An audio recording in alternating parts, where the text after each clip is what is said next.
It was my own son who framed me and sent me to prison for 2 years, blaming me for his wife's miscarriage, a crime I never committed.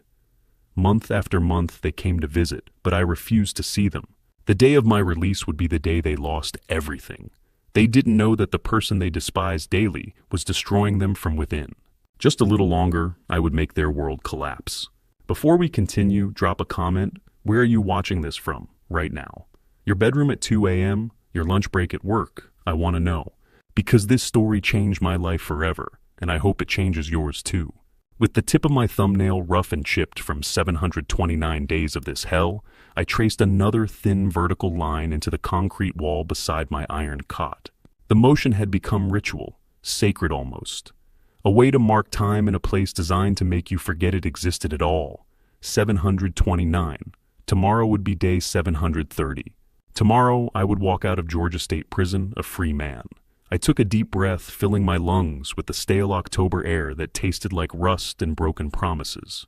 Even at night, the heat made my cell feel like an oven. The humidity clung to everything: the damp walls, my wrinkled shirt, the thin mattress that had been my bed for 2 years. 2 years that felt like 20. I sat cross-legged on that excuse for a mattress and let my eyes adjust to the darkness.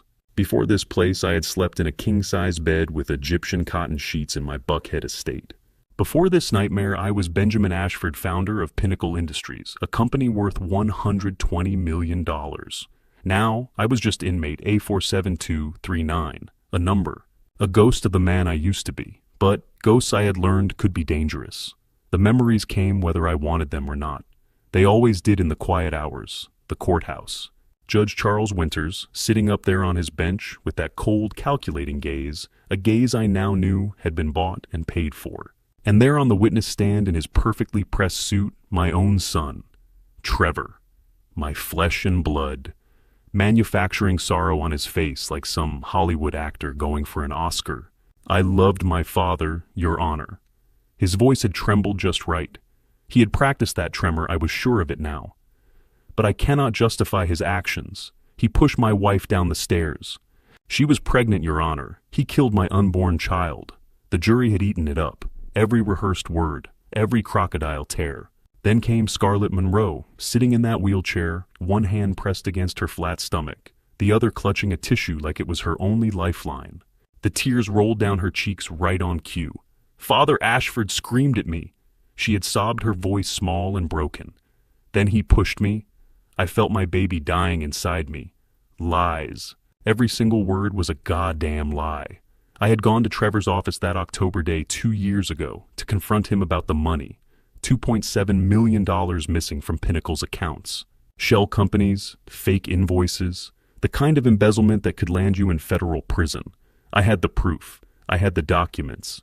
I was going to give him one chance to come clean, to make it right, to be the son I had raised him to be. But I never touched Scarlett. She had been there, yes, standing at the top of those stairs in Trevor's downtown office building. I had raised my voice, I would not deny that. I had been furious, betrayed, but I had never laid a hand on her, never even stepped close enough to. And then she had thrown herself down those stairs. I remembered it in slow motion sometimes in my nightmares. The way she had looked at Trevor first, something passing between them in that glance. Then she had simply let go of the railing and tumbled backward, her body rolling down those marble steps like a rag doll. The security camera had mysteriously malfunctioned during those crucial minutes. All the footage showed was me at the top of the stairs, fury on my face, and Scarlett's broken body at the bottom. Convenient, clean, damning. When the gavel struck and the judge read the verdict guilty on all counts, my world had collapsed.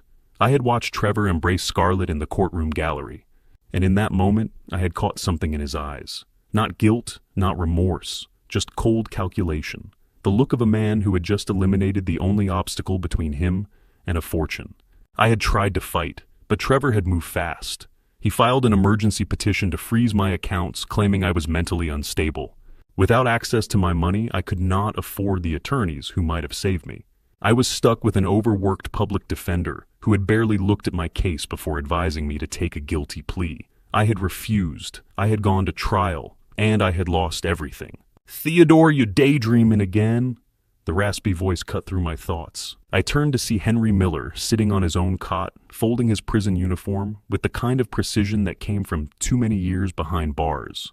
He was in his early 60s with silver hair and sharp eyes that missed nothing. "Just counting, Henry," I replied quietly. Henry set down his folded shirt and studied me. "Tomorrow you walk free. If I were you, I would be praising the Lord, doing a little dance something. But you," he shook his head, "you are too calm, Theo, like a man heading to the grocery store, not walking out of hell." I allowed myself a faint smile that did not reach my eyes. I stood and walked to the cracked mirror above the rust-stained sink. The man staring back at me was different from the one who had entered this place 729 days ago. My hair was streaked with gray now. My face had hardened. The softness that came from good living had been stripped away, leaving something leaner, hungrier. My eyes had gone dark, not with despair, but with something patient and cold. I had lost 25 pounds, not from the terrible food, but from the rage that burned inside me like a furnace.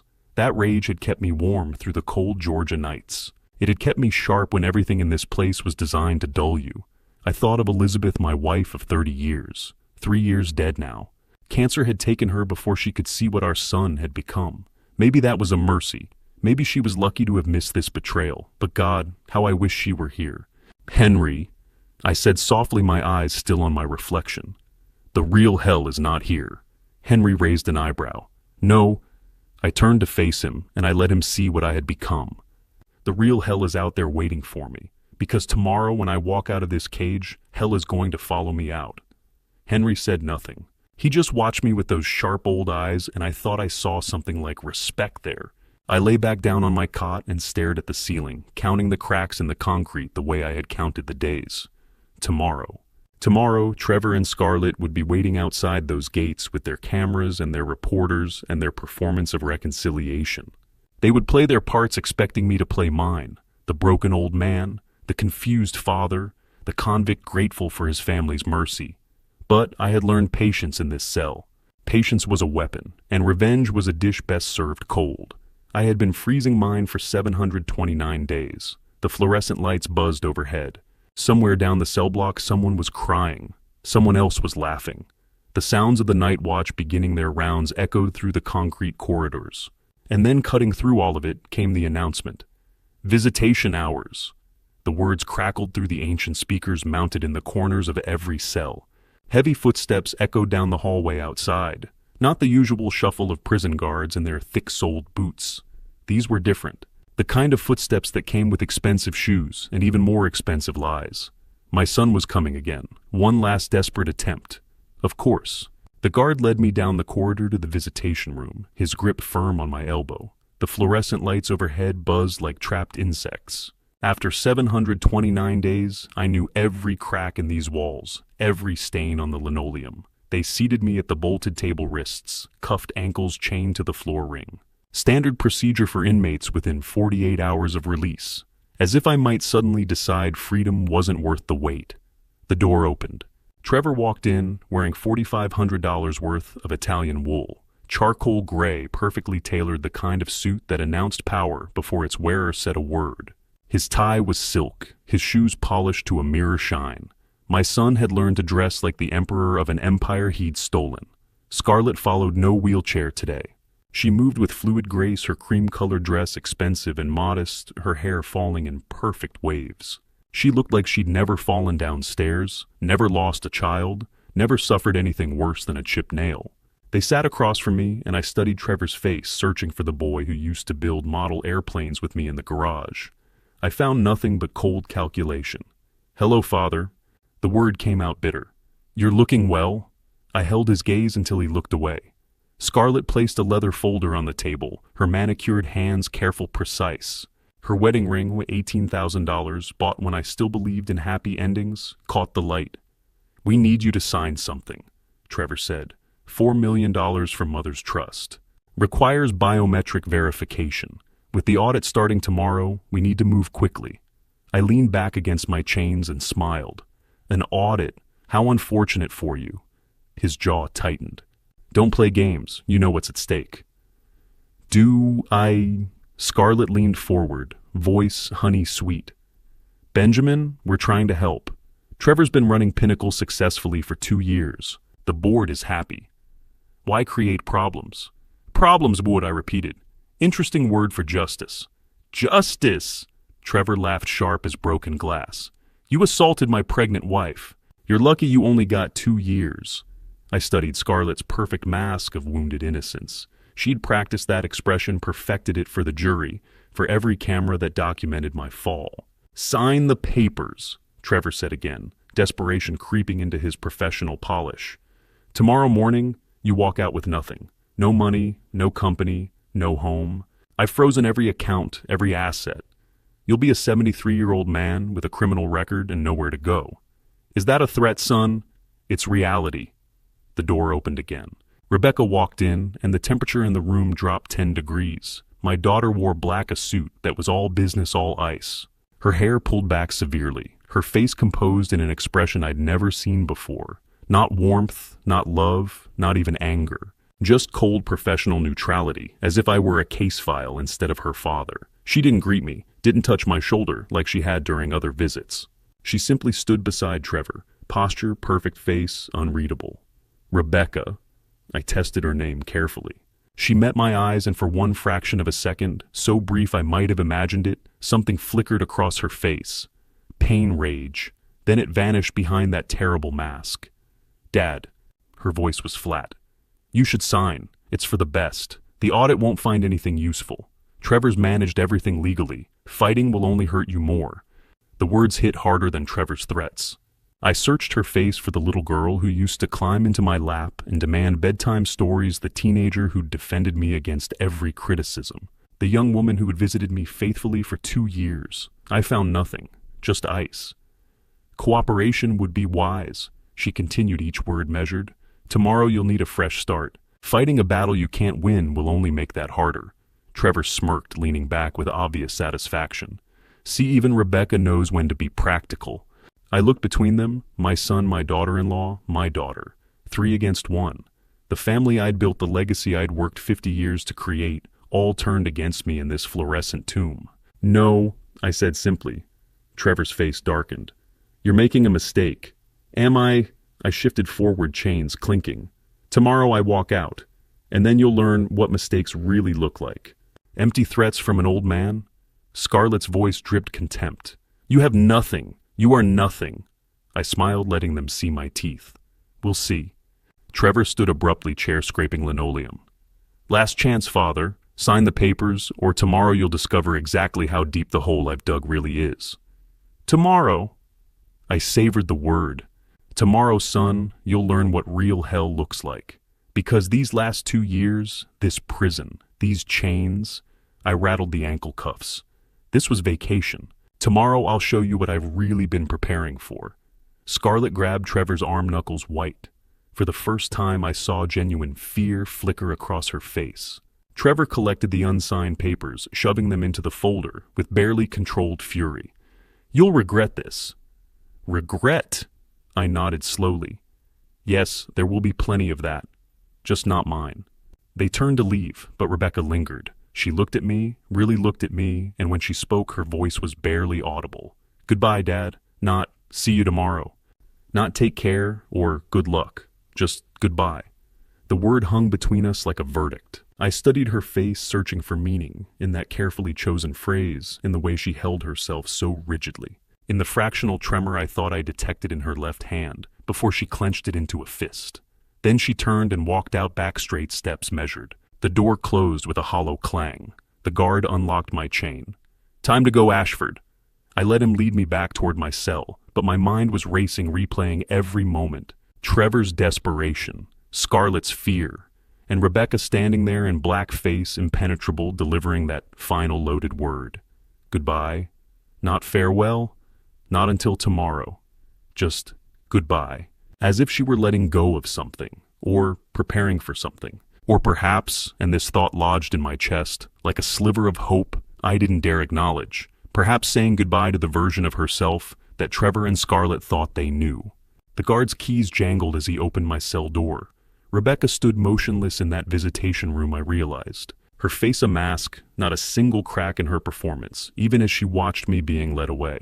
Whatever game was being played here, whatever truth lay beneath the surface of this family's destruction, tomorrow would reveal it. Tomorrow, everything would change.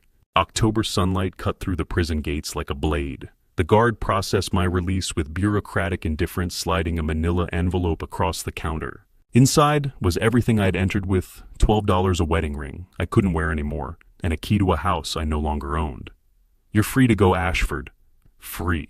The word tasted strange after 730 days. I walked through the sally port, each step deliberate.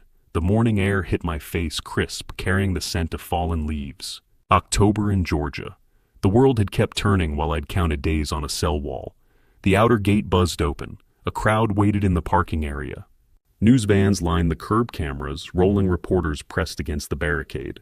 And there, center stage, stood Trevor and Scarlett. My son held an enormous bouquet of white roses and wore an expression of practiced remorse. Scarlett stood beside him in a pale blue dress, tissues clutched in one hand. The picture of forgiveness and family reconciliation.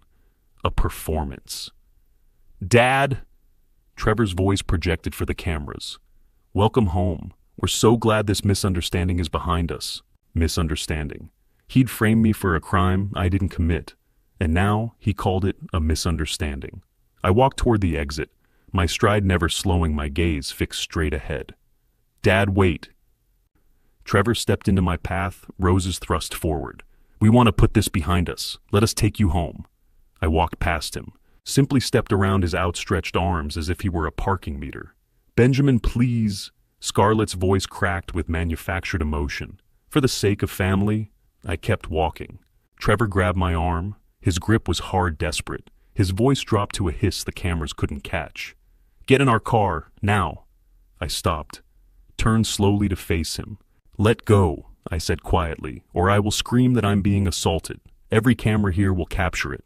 His grip tightened. I saw the calculation racing behind his eyes, weighing options, control his rapidly crumbling strategy. "You have nothing," he breathed. "No money, no home, nowhere to go. Let go." He released me, stepping back, the roses crumpling in his hand. I turned away, and that's when I saw it. A black Rolls-Royce Phantom glided into the parking lot, moving with the quiet precision of a predator. The paint gleamed like obsidian chrome details catching October light. Every camera swiveled toward it. The Rolls stopped directly in front of me, perfectly positioned. The driver's door opened and a man stepped out. Early 30s navy suit, worn with effortless confidence, movements economical and professional. He walked around the car and opened the rear passenger door. "Mr. Ashford," he said, voice carrying to the cameras. "Welcome back. We have much to discuss." I caught a glimpse of the interior, cream leather, polished wood, the kind of luxury that announced serious money. Behind me, Trevor's sharp intake of breath. I turned to look at my son one last time. His face cycled through confusion, shock settling into rage. The white roses hung forgotten petals beginning to drop. Scarlett clutched his arm, her makeup unable to hide her sudden pallor. "Who is that?" someone in the press crowd called. "Mr. Ashford, who sent the car." I didn't answer, simply slid into the Rolls, feeling butter-soft leather, breathing in the scent of expensive materials and careful maintenance. The young man closed the door with a solid thunk that sealed out the chaos. He returned to the driver's seat and the car began to move. I looked through the tinted window as we glided past Trevor. My son stood, frozen bouquet dangling, his carefully orchestrated reunion collapsing. Reporters swarmed him. Now microphones thrust forward, cameras closing in. "Mr. Ashford, who was that?" "Trevor. How did your father afford a Rolls-Royce? Is there money you didn't know about?" I watched Trevor's face, confusion melting into panic, melting into fury as we pulled away, leaving him with his wilting flowers and crumbling lies. The driver met my eyes in the rearview mirror. "Christopher Wade, sir. Harvard Law Class of 2014. I've been coordinating with your associates for 18 months. Everything is ready." "Associates?" I repeated. "Yes, sir. Margaret Thompson is waiting at the office. She's prepared comprehensive files." He paused. "The audit begins this morning. Mr. Trevor Ashford's corporate accounts were frozen at 8 a.m. 45 minutes ago." I leaned back against the leather seat, feeling tension begin to loosen its grip. "Good," I said softly. The Rolls carried us away from the prison, away from the cameras, away from Trevor's desperate performance. Through the window, Atlanta's skyline rose, glass and steel towers catching morning light.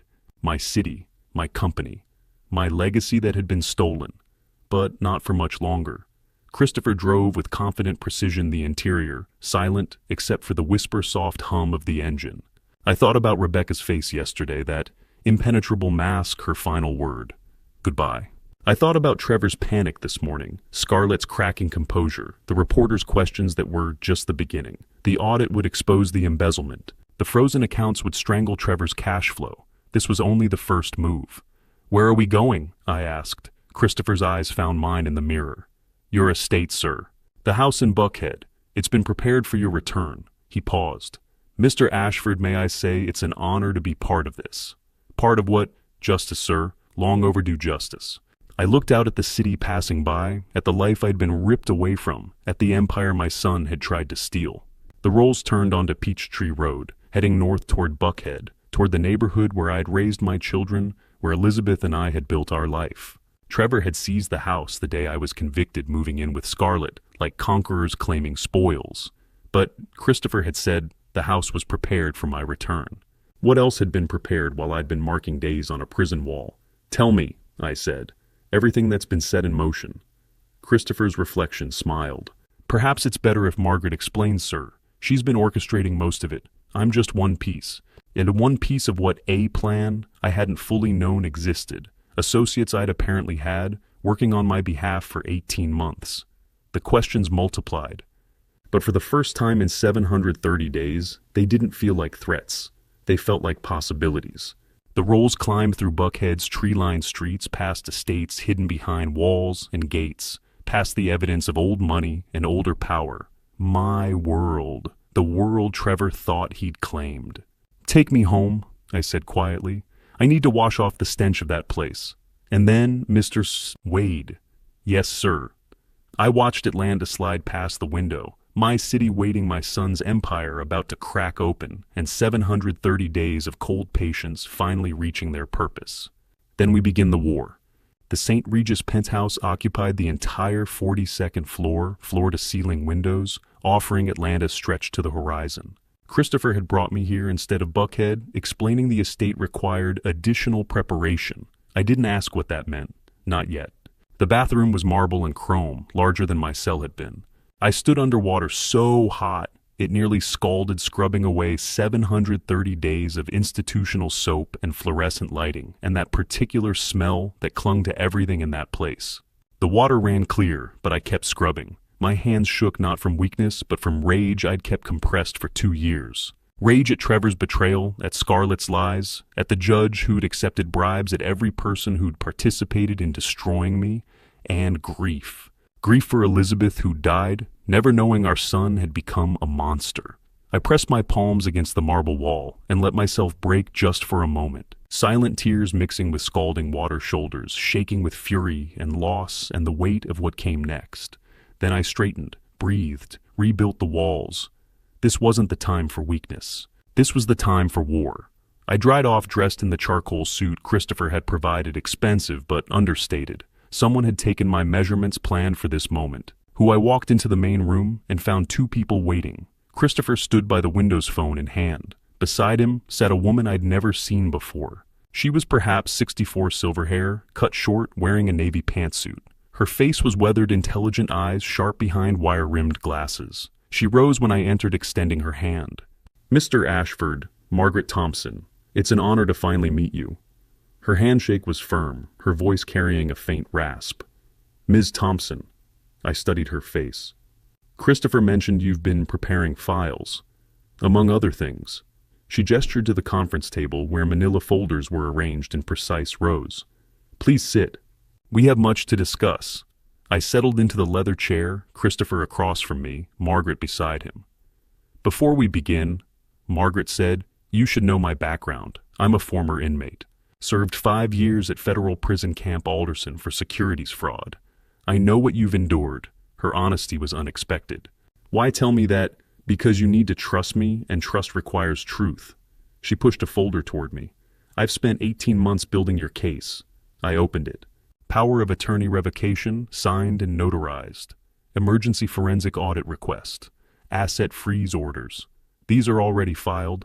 As of 8 this morning, Christopher confirmed. Trevor's corporate accounts, personal accounts, even household credit cards. Everything frozen pending audit results. I allowed myself a small smile. He's discovering that right about now. He discovered it 3 hours ago, Margaret said.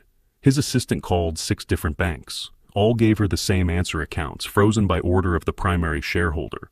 You still hold 70% of Pinnacle Industries, Christopher added. Trevor only had proxy control. That died when you revoked the power of attorney. 70%. I'd built that company from nothing. Margaret pushed another folder forward, thicker and heavier. Emergency board meeting scheduled for Monday. The audit will present preliminary findings. She paused meaningfully. Trevor will be removed as CEO. Criminal charges will follow. What do we already know? Instead of answering, Margaret reached for a manila envelope sitting apart from the others. It was marked with a single letter, handwritten in blue ink. R. My breath caught. She slid it across the table. This arrived at my office 6 months ago. No return address, just this. I opened the envelope with hands that had gone suddenly steady. Inside was a USB drive and a note on plain white paper. The handwriting hit me like a physical blow. 2 years of work. Everything you need. Trust Christopher. Trust Margaret. They're loyal. R. I recognized that handwriting. The way she formed her lowercase a is the slight upward slant. Rebecca had written letters from boarding school, from Lage, from her first job. Rebecca. My daughter standing cold and rigid yesterday, telling me to sign, to cooperate, to surrender.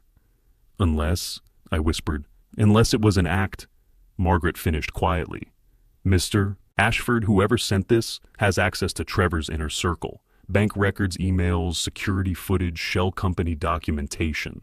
It's all here. 2 years of evidence meticulously gathered. Christopher leaned forward. We've verified everything. Shell companies in the Caymans, payoffs to Judge Charles Winters, payments to the security company that malfunctioned their cameras the day Scarlett threw herself down those stairs. Trevor's embezzlement of $2.7 million, all documented. I stared at the letter at that single initial. Rebecca cold and professional yesterday. Rebecca telling me to sign away $4 million. Rebecca saying goodbye instead of see you tomorrow.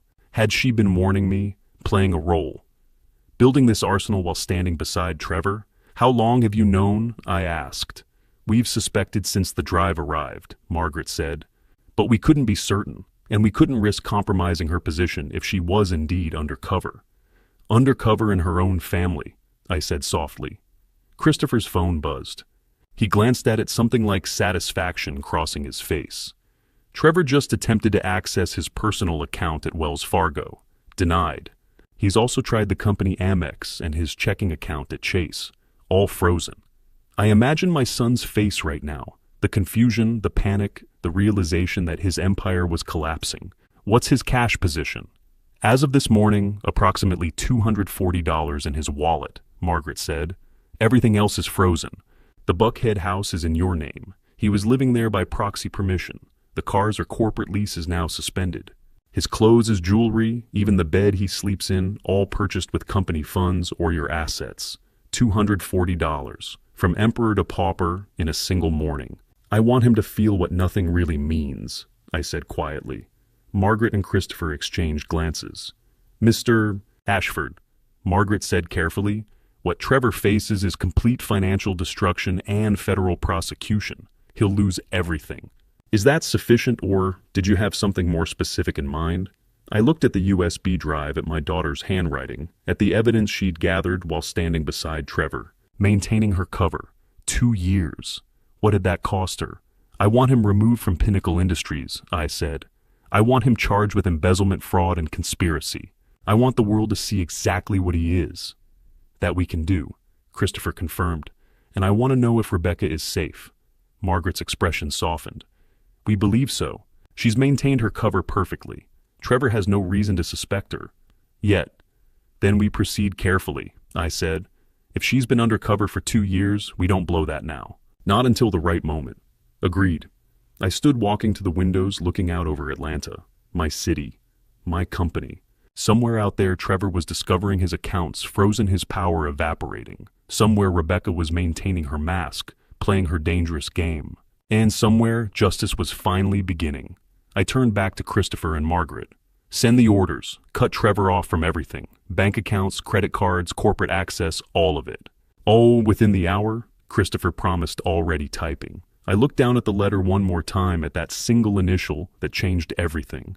Rebecca hadn't abandoned me. She'd been fighting for me all along. The war had begun this morning, with frozen accounts and legal orders. But the real battle, the one that would destroy Trevor completely and reveal Rebecca's sacrifice, that was still coming.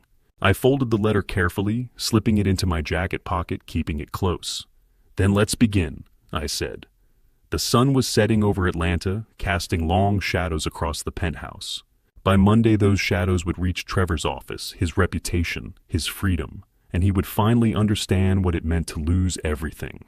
Bones Restaurant on Piedmont Road was the kind of place where Atlanta's power brokers closed deals over dry-aged steaks and $1,000 bottles of wine. Trevor had reserved the private dining room, the one with mahogany paneling and discreet service, where conversations about millions of dollars happened over perfectly cooked filet mignon.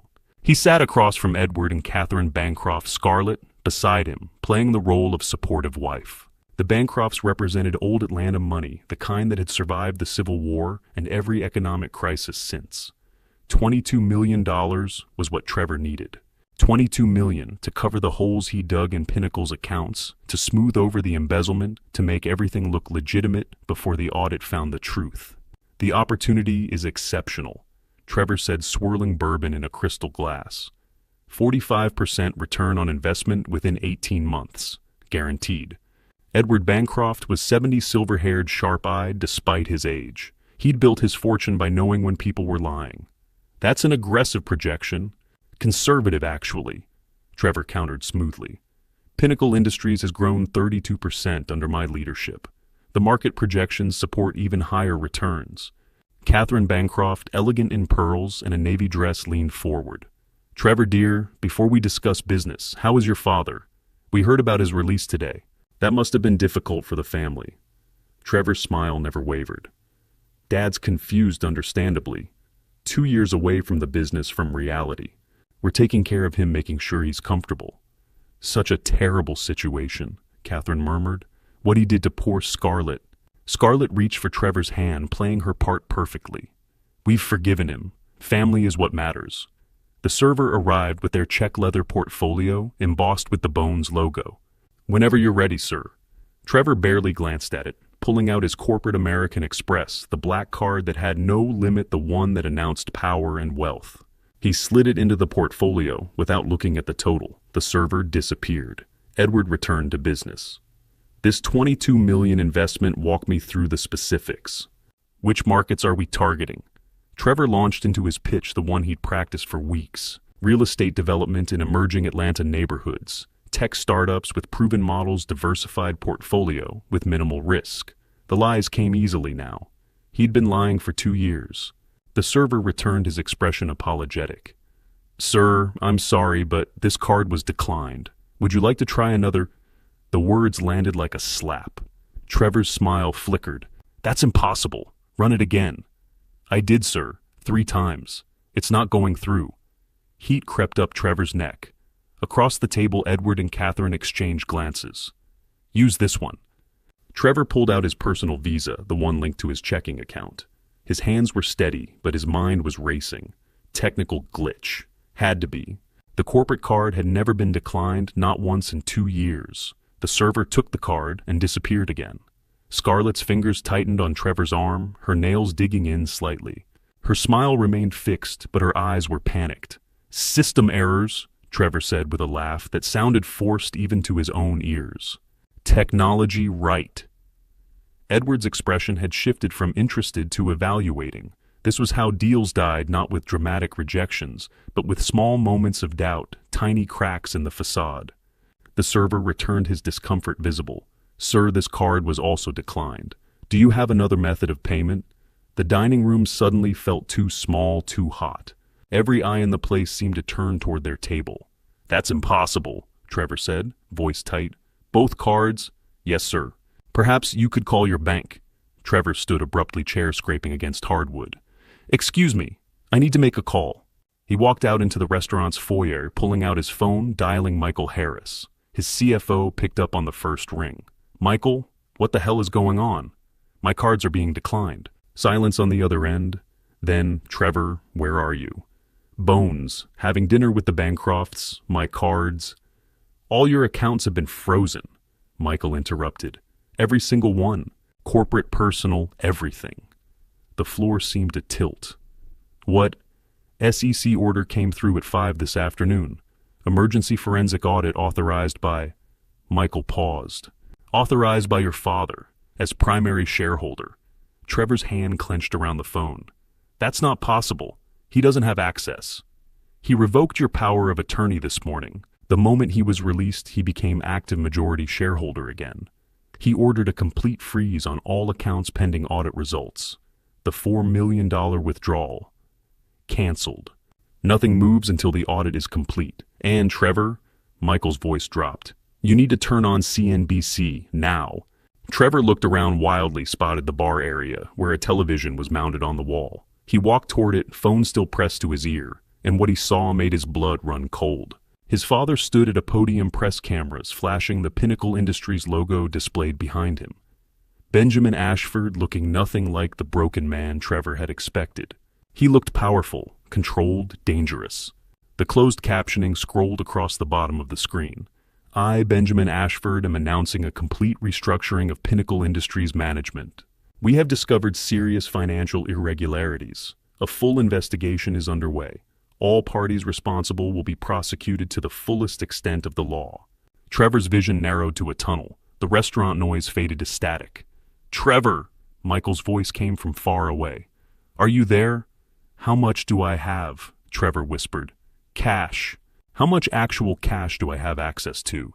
In your wallet, maybe $240. Everything else is frozen.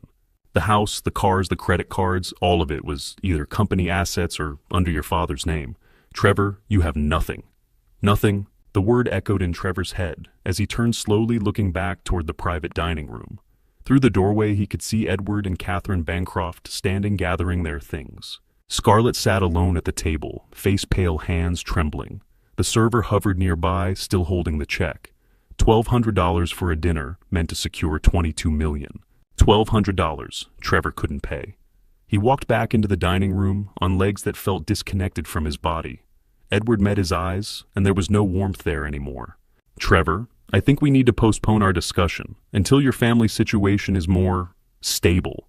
Edward, please, we'll be in touch. It was the kind of lie people told when they were never calling again. The Bancrofts left Catherine's pearls catching the light, Edward's hand protective on her back. They walked past Trevor like he was invisible, like he was nothing. Trevor stood in the empty private dining room, Scarlett staring at him with dawning horror, the server waiting patiently for payment that wouldn't come. His phone buzzed, unknown number. He answered without thinking. Hello? His father's voice came through cold and precise, and carrying the weight of 2 years' worth of rage. Enjoy your last supper. The line went dead. Trevor looked down at his phone at the black screen reflecting his own face. Behind him, the television still played his father's press conference on, repeat the words scrolling past, financial irregularities. Full investigation. All parties responsible. The server cleared his throat politely. Sir, about the check. Trevor's hand went to his wallet, knowing what he'd find there. $240 in cash. Everything else, the empire he'd stolen. The life he'd built, the power he'd wielded, gone, frozen. Enjoy your last supper. His father's words echoed in the empty room, and Trevor finally understood. This was only the beginning. Trevor woke to his phone vibrating so violently it danced across the nightstand. He grabbed it with eyes still half closed, expecting another call from Michael, or maybe the lawyers he couldn't afford anymore. Instead, the screen was a cascade of notifications, an endless scroll of missed calls and text messages and social media alerts that just kept coming. 47 missed calls, 63 text messages, and counting. He sat up, heart already pounding, and opened his social media feed. Justice for Benjamin was trending. #1, nationwide. 2 million mentions in the last 6 hours. His hands started shaking as he scrolled through the posts. The first one that appeared had been shared 93,000 times. It was a photograph, a medical record slightly blurry but perfectly legible.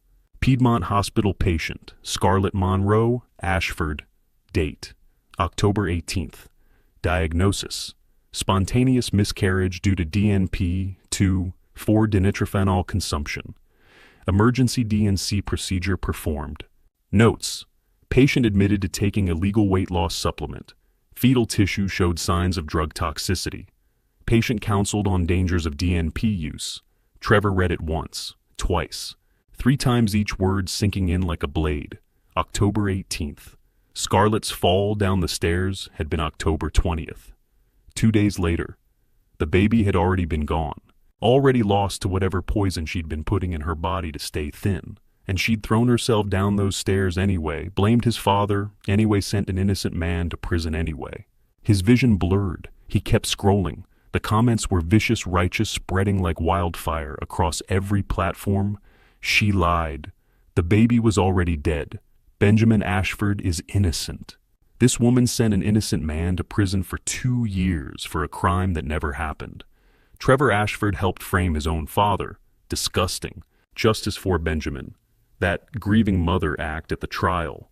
All fake. She killed her own baby with diet pills, then blamed a 70-year-old man. I hope they both rot in prison. Benjamin deserves everything they took from him. 2 million people. All of them angry. All of them knowing.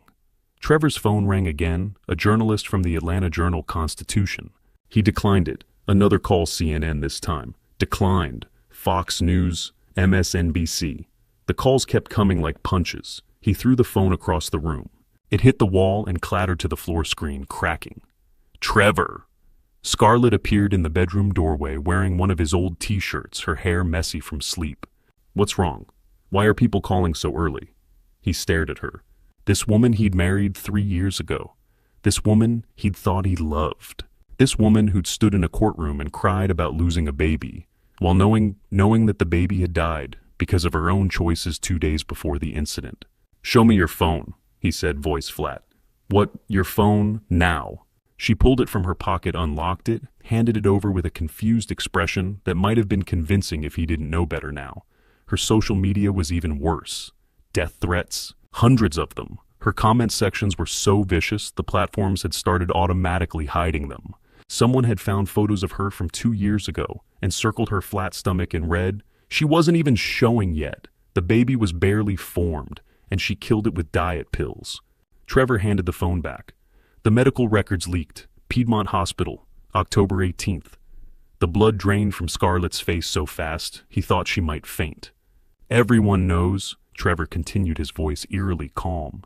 2 million people and counting. They know the baby was already dead before you fell. They know you lied. They know I helped you. Trevor, was it real? He stood walking toward her. Any of it? Or was it all calculated? The medical records, Scarlett. Were they real? She backed up a step, and he saw it in her eyes. Guilt, panic. The truth she'd buried for 2 years. He pulled his shattered phone from where it had fallen, dialed with shaking hands. Dr. Matthews picked up on the 3rd ring. Trevor, I've been trying to reach you. The medical records. October 18th. Piedmont Hospital. Are they real? Silence. Then, yes, a nurse leaked them. She's been fired, but yes, they're authentic. Trevor's legs gave out. He sat on the edge of the bed, phone pressed to his ear. She miscarried before the fall. 2 days before, Dr. Matthews confirmed quietly. The DNP, it's an industrial chemical, Trevor. People use it for rapid weight loss. It's incredibly dangerous, especially during pregnancy. The fetus couldn't survive that kind of toxicity. Trevor ended the call. Scarlett was crying now, mascara running down her face in black streaks. I was scared. I didn't know what to do. The baby was already gone, and I thought I saw an opportunity, and You destroyed my father, Trevor whispered. You sent him to prison for 2 years for a crime that never happened. For a baby you killed yourself. We would have been free. Her voice rose desperate. The company, the money, everything, we could have had it all. So this was the plan from the beginning. Marry me, wait for an opportunity, frame my father. No, I loved you, I do love you. She grabbed his arms, nails digging in. The miscarriage wasn't planned. But when it happened, when I realized what we could do, Trevor, you wanted the company. You told me 100 times your father would never retire, never let go. I gave you what you wanted. I gave us everything. He pulled away from her like she was toxic. You gave me nothing. You made me destroy the only parent I had left for a lie. Don't act like this is about justice. Scarlett's tears turned to rage. You wanted Pinnacle Industries. You talked about it constantly. How your father wouldn't listen to your ideas, how he treated you like a child, how you deserved to run things. I just gave you the excuse, the method, but the desire. That was all you, Trevor. The words hit like a physical blow because they were true. He had wanted the company, had resented his father's control, his refusal to step aside, had fantasized about taking over, about proving he was better, smarter, more modern. But he'd never wanted this. Had he? His phone still somehow functional, despite the cracked screen buzzed with another notification. He picked it up. The social media feeds were exploding with new posts, shares multiplying by the second. Video clips from his father's press conference yesterday side by side with Scarlett's tearful testimony from the trial. People dissecting every word, every expression, calling for investigations, for charges for justice. His own face appeared in the dozens of posts. Screenshots from news coverage, photos from the society pages all tagged with, "Gosh, justice for Benjamin," and worse things. Much worse things. Outside car doors slammed, multiple car doors. Trevor walked to the window and looked down at the Budget Inn parking lot. 3 news vans had pulled up satellite dishes extending toward the gray morning sky. Reporters climbing out, cameramen, checking equipment, a small crowd already gathering. Someone in the crowd pointed up at their window. Scarlett appeared beside him, still crying, mascara streaked. What do we do? Trevor watched the reporters setting up, watched the crowd growing, watched his entire life unraveling in real time on a cracked phone screen and a cheap motel parking lot. I don't know, he whispered. And for the first time in 2 years, that was the absolute truth. The gates of the Buckhead estate stood open at 3 in the afternoon. Benjamin Ashford walked through them, flanked by 2 police officers, a court official, and a moving truck idling behind. Trevor appeared on the front steps barefoot, wearing yesterday's wrinkled clothes. His face was haggard, unshaven. What the hell is this? The court official stepped forward, opening his leather portfolio. Mr. Trevor Ashford, I'm serving you with immediate eviction. This property is owned solely by Benjamin Ashford, acquired prior to marriage. You have no legal right to be here. Trevor's eyes went wild. This is my house. This is my house, Benjamin said, his voice cold as winter. You've been squatting here, sleeping in my bed. You were a guest who became a thief. Scarlett rushed out behind Trevor, her hair uncombed, face pale without makeup. She looked nothing like the polished society wife from yesterday. You can't do this. This property is not marital assets, the court official said. It belongs to one person, and that person has requested your immediate removal. Benjamin looked at Scarlett with cold assessment. You're not a lady. You never were. You're a parasite who found a weak host. Her face flushed red. You self-righteous boss, Officer Anderson, Benjamin said quietly. Please escort them inside to collect personal belongings. 30 minutes. The officer nodded. Personal belongings only. Nothing purchased with company funds. Trevor's hands clenched into fists. I'm not leaving. Then you'll be arrested for trespassing, Benjamin said simply. Your choice. The reality hit Trevor all at once. His shoulders sagged. Dad, please. Can we talk about this? We're past talking. I'm your son. No, Benjamin said, and the word carried the weight of 730 days in a cell. You stopped being my son when you chose her lies over my freedom, when you let me rot for a crime that never happened. Scarlett grabbed Trevor's arm. Let's just get our things. They turned toward the house, but the sound of a car engine made everyone look toward the driveway. A black BMW pulled through the gates. Benjamin recognized it before the driver's door opened. Rebecca stepped out wearing a navy suit and sunglasses, her movements composed, professional. Trevor's face transformed. Hope flickered there, desperate and raw. Rebecca? Thank God. Tell him this is crazy. Rebecca walked past him as if he were invisible. Didn't slow, didn't acknowledge, didn't turn her head. Just kept walking toward Benjamin. Trevor stood frozen, his outstretched hand falling slowly to his side. Rebecca stopped in front of Benjamin, removing her sunglasses. Her face was carefully neutral, but Benjamin could see the tension in her jaw. Dad, she said, her voice carrying for everyone to hear. Please, I'm begging you. He's still your son. Can't we handle this privately away from the police? Benjamin studied her face. She looked cold, distant, just as she had in the prison visitation room. But he noticed her hands were trembling, slightly held rigid at her sides. "Don't interfere in this, Rebecca," he said quietly. She held his gaze for a moment, something unreadable passing behind her eyes. Then she turned toward Trevor, her expression shifting to pity. "I'm sorry, Trevor," she said, voice softer but still carrying. "I tried, I really did. But you chose Scarlet. You chose the lies. You chose to destroy our father for money, and now you have to live with those choices." "Rebecca, please," Trevor's voice cracked. "You're my sister. I can't watch this anymore," she said. "I'm sorry." She walked back toward her BMW, movements controlled. But as she passed Benjamin just for 1 second, so brief the cameras wouldn't catch it, their eyes met. And Benjamin saw it. The slight moisture there quickly blinked away, the fractional tightening around her mouth. The message, "I'm still here. Trust me." Then she was past him, sliding into her BMW, door closing with a solid thunk. The car pulled away, leaving Trevor looking like she'd physically struck him. "Time's up," Officer Anderson said from the doorway. Trevor and Scarlett emerged with 3 suitcases. 3 suitcases to show for 2 years in a mansion. Everything else, designer clothes bought with company cards, jewelry purchased with embezzled funds, all stayed behind. The moving truck's workers began carrying out Benjamin's belongings. Photographs of Elizabeth, his books, personal papers, all being restored while Trevor's reign was erased. Trevor stood at the driveway's end, 3 suitcases at his feet, Scarlett beside him, shell-shocked. The gates began to close, wrought iron moving with mechanical precision. Trevor's eyes met Benjamin's one last time through the narrowing gap. Benjamin saw everything there, rage, disbelief, desperation, and underneath it all, the first genuine flicker of understanding. His son was finally beginning to comprehend what he'd done, what he'd lost, what could never be recovered. The gates locked with a solid clang. Benjamin turned and walked into his house, his home. The place Elizabeth had decorated where they'd raised their children, where he'd built a life before Trevor tried to steal it. Behind him, through the gates, news vans were already pulling up.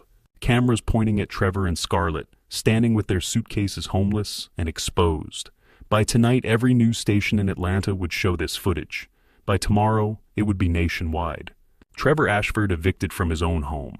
The man who'd sent his father to prison, now standing on a sidewalk with everything he owned in 3 suitcases. Justice Benjamin thought sometimes looked exactly like this. 3 days later, the Budget Inn on the south side of Atlanta smelled like mildew and broken dreams. Trevor sat on the edge of a sagging mattress, counting bills for the 4th time that hour. $240, 4 20s, 8 10s, 6 5s, and 10 1s spread across a cigarette-burn comforter. That was everything. Everything they had left after 2 years of living like royalty. The air conditioner had died sometime yesterday, and the temperature in the room had climbed to 90 degrees. Sweat dripped down Trevor's back, soaking through the same shirt he'd been wearing for 3 days. The same shirt he'd worn to that disastrous dinner at Bones, the last nice meal he'd probably ever have. Scarlett emerged from the bathroom, her face blotchy, her hair limp with humidity. "I can't live like this. There are roaches. I saw 3 roaches, Trevor." He looked up at her. This woman he'd destroyed his life for, and felt nothing but exhaustion. "Then leave." "What?" "You heard me. If you can't handle it, leave. Go back to wherever you came from. Find another mark." Her face flushed red. "How dare you? How dare I?" Trevor laughed sharp and bitter. "You lied about our baby. You sent my father to prison for a crime that never happened. You destroyed my entire family for money we don't even have anymore. And now you're complaining about roaches. I did it for us." Her voice rose shrill in the cramped room. "You wanted that company? You talked about it constantly, how your father wouldn't retire, how he treated you like a child, how you deserved to run Pinnacle. I gave you what you wanted. You gave me nothing." Trevor stood the bills scattering from his lap. "You lied. The baby was already dead. You killed it yourself with those damn diet pills, and then you blame my father." "Because you were too weak to take what was yours," Scarlett screamed. "You would have waited forever, playing the dutiful son, never standing up to him. I did what you were too cowardly to do." Now the words hung in the stale air between them. Trevor stared at her, really looked at her for the first time in maybe ever. The woman he'd thought he loved, the woman he'd chosen over his father, over his family, over everything. She was a stranger, had always been a stranger. "Get out," he said quietly. "What? Get out. I can't look at you anymore. Scarlett's laugh was ugly cruel. Where am I supposed to go? We have $240 and a motel room that costs $50 a night. In 4 days, we'll both be on the street. I don't care. Just go. She grabbed her purse, what was left of her makeup, the few clothes she'd managed to stuff into her suitcase. You're pathetic. You know that your father is stronger than you'll ever be. At least he had the spine to fight back. The door slammed behind her, leaving Trevor alone in the humid silence. He sat back down on the mattress, staring at the scattered bills. $240, maybe less after Scarlett took whatever she could grab. 4 days until eviction. No job, no prospects, no family. His phone sat on the nightstand, screen cracked from when he'd thrown it 3 days ago. He'd been avoiding this call, knowing what it would cost him, knowing it was probably useless. But he had nowhere else to turn. He picked up the phone, scrolled through his contacts until he found her name. Rebecca. His little sister. The one person who might still care. The phone rang once, twice, 3 times, 4. He was about to hang up when she answered. Hello, Trevor. Her voice was controlled, professional, cold. Gracie, he said, using the childhood nickname he hadn't said in years. His voice cracked. Please, I'm begging you. I'm your brother. Talk to Dad. Tell him I'm sorry. Tell him anything. I'll do anything. Please. Silence on the other end. Then, you made your choice. Rebecca, please. You chose Scarlett over Dad. You chose money over family. You sent our father to prison for 2 years because it was convenient for you. I didn't know about the miscarriage, but you knew he was innocent. Her voice cut like a knife. Deep down, Trevor, you knew. You knew Dad would never hurt anyone, let alone a pregnant woman. But you didn't care because the lie was convenient. It gave you what you wanted. Trevor's hand clenched around the phone. I made a mistake, a terrible mistake. But you're my sister. You're supposed to. I was your sister. Rebecca interrupted. Past tense. That ended when you chose to destroy the only parent we had left. When you chose ambition over loyalty. When you chose to believe a woman you'd known for 3 years over a father who'd loved you for your entire life. Gracie, please. I have nothing. No money, no home, nowhere to go. Scarlett just left. I'm alone. You're not alone, Trevor. You have exactly what you gave Dad. A prison of your own making. The only difference is his had bars. Yours has roaches and a broken air conditioner, and the knowledge that you did this to yourself. But you're my little sister. I was your little sister. Before you betrayed everything our family stood for. Before you chose a liar over your own father. Before you proved that blood means nothing to you. Her voice softened slightly, but not with warmth, with something sadder. I tried to warn you, Trevor, at the prison, at the house. I gave you chances to stop, to think, to choose differently. But you didn't. You chose this path. Now you have to walk it. Rebecca, wait. Goodbye, Trevor. The line went dead. Trevor sat holding the phone, staring at the blank screen, the dial tone buzzing in his ear like insects. In the corner, he noticed Scarlett's makeup bag. She'd left it behind in her rage, the expensive cosmetics and brushes she'd bought with his father's money. Evidence of the life they'd stolen and lost. The faucet in the bathroom dripped steadily, each drop echoing in the silence. Drip, drip, drip. Counting down to homelessness, to complete destitution, to whatever came next. Trevor lay back on the stained mattress, staring at the water-damaged ceiling, and for the first time truly understood what he'd done. Not just to his father, but to himself, to his family, to everything his parents had built. He'd traded a legacy for a lie, an empire for a woman who'd just walked out on him, a father's love for $240 and 4 days until eviction. Outside, police sirens wailed past on the street below. To Trevor, lying in that sweltering room, with nothing and no one, they sounded like funeral bells tolling his own death.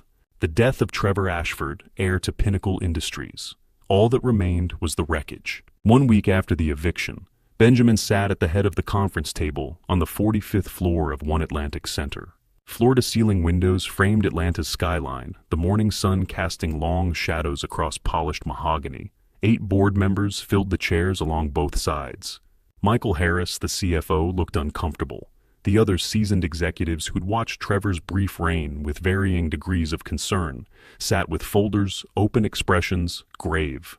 Christopher Wade stood behind Benjamin's right shoulder laptop, open ready. Gentlemen, ladies. Benjamin began, his voice carrying the weight of authority that had built Pinnacle Industries from nothing. "Thank you for convening on such short notice. What you're about to see will explain everything." Christopher clicked a button. The wall-mounted screen illuminated with a presentation titled Financial Analysis, October 2023, Present. The first slide made several board members inhale sharply. Revenue down 40%, operating debt up 200%, projected insolvency 6 months. "This is Pinnacle's current state," Benjamin said quietly. 2 years under my son's leadership. 2 years of what he called modernization and growth. 2 years of systematic destruction. The next slide appeared. Bank transfers, dozens of them, highlighted in red. Recipient Monroe Consulting LLC total, transferred $2,700 $1,000. Monroe Consulting. Benjamin continued. A shell company registered in the Cayman Islands, supposedly for strategic consulting services. Christopher, tell them who owns Monroe Consulting. Christopher's voice was clear, precise. The Scarlett Monroe Ashford, Trevor Ashford's wife. The company was registered 3 days after Benjamin Ashford's conviction. Every transfer occurred while Benjamin was incarcerated and unable to oversee company finances. One of the board members, a woman named Patricia Williams, who'd been with Pinnacle for 15 years, leaned forward. He embezzled $2.7 million through his wife's shell company. "That's the conservative estimate," Christopher said. "We're still tracing additional transfers through secondary accounts." The boardroom door suddenly slammed open. Trevor stumbled in and several people gasped. He looked nothing like the polished CEO who'd sat in this room a week ago. He wore jeans, wrinkle-stained jeans, and a t-shirt that had seen better days. His face was unshaven hair, uncombed eyes wild with desperation and rage. "This meeting is invalid," his voice cracked too loud in the professional space. "I'm still the legal CEO. You can't hold board meetings without me." Benjamin didn't stand, didn't even turn his chair, just looked at his son with the kind of cold assessment reserved for strangers.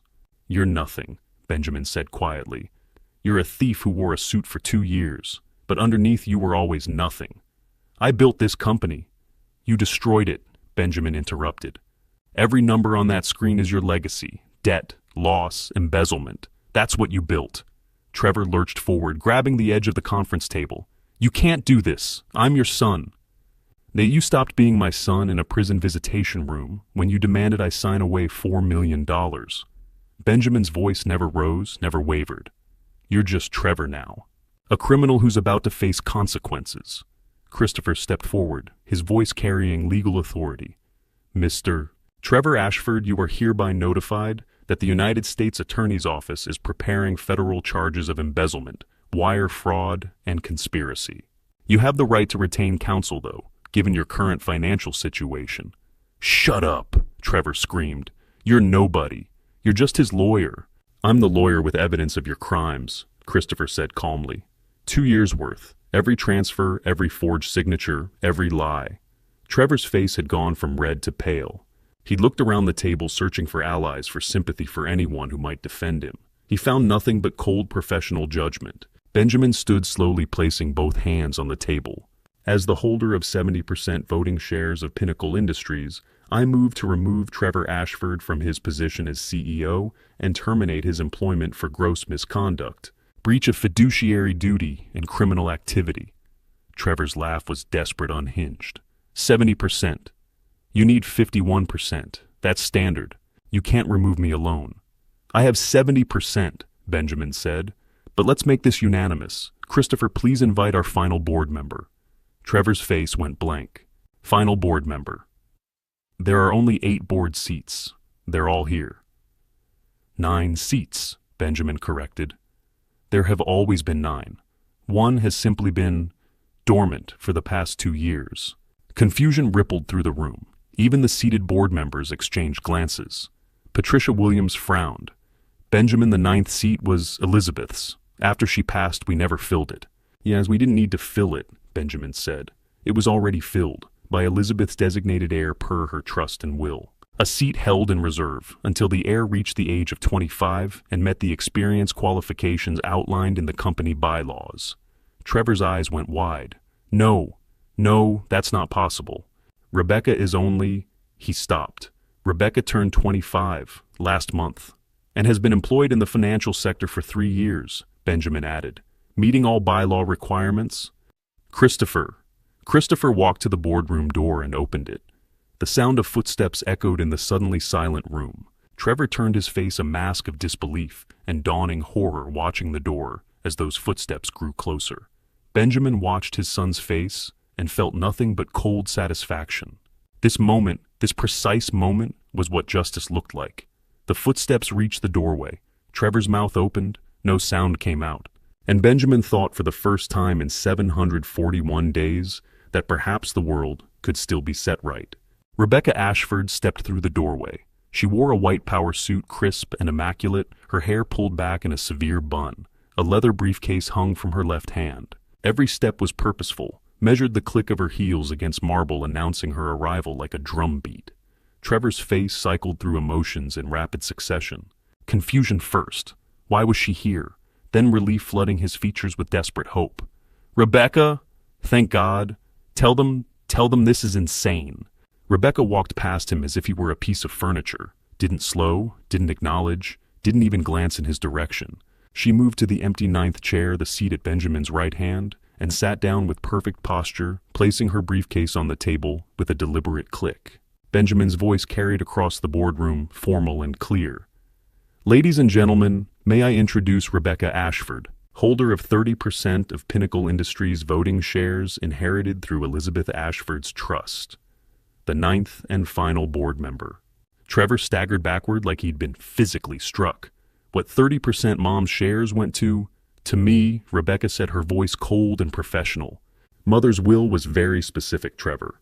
You would inherit your portion only after proving yourself capable of ethical leadership. She paused, letting that sink in. You failed that test. The color drained from Trevor's face. But you were helping me. You stood beside me.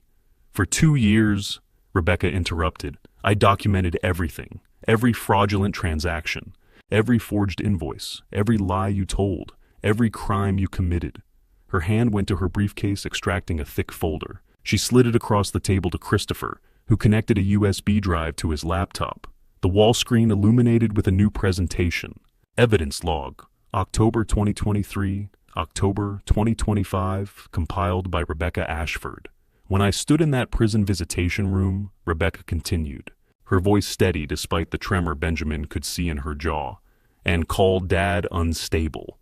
When I attended your dinners with investors, when I smiled at Scarlett and played the supportive sister, I was gathering everything. The screen changed. Bank records, wire transfers, email chains.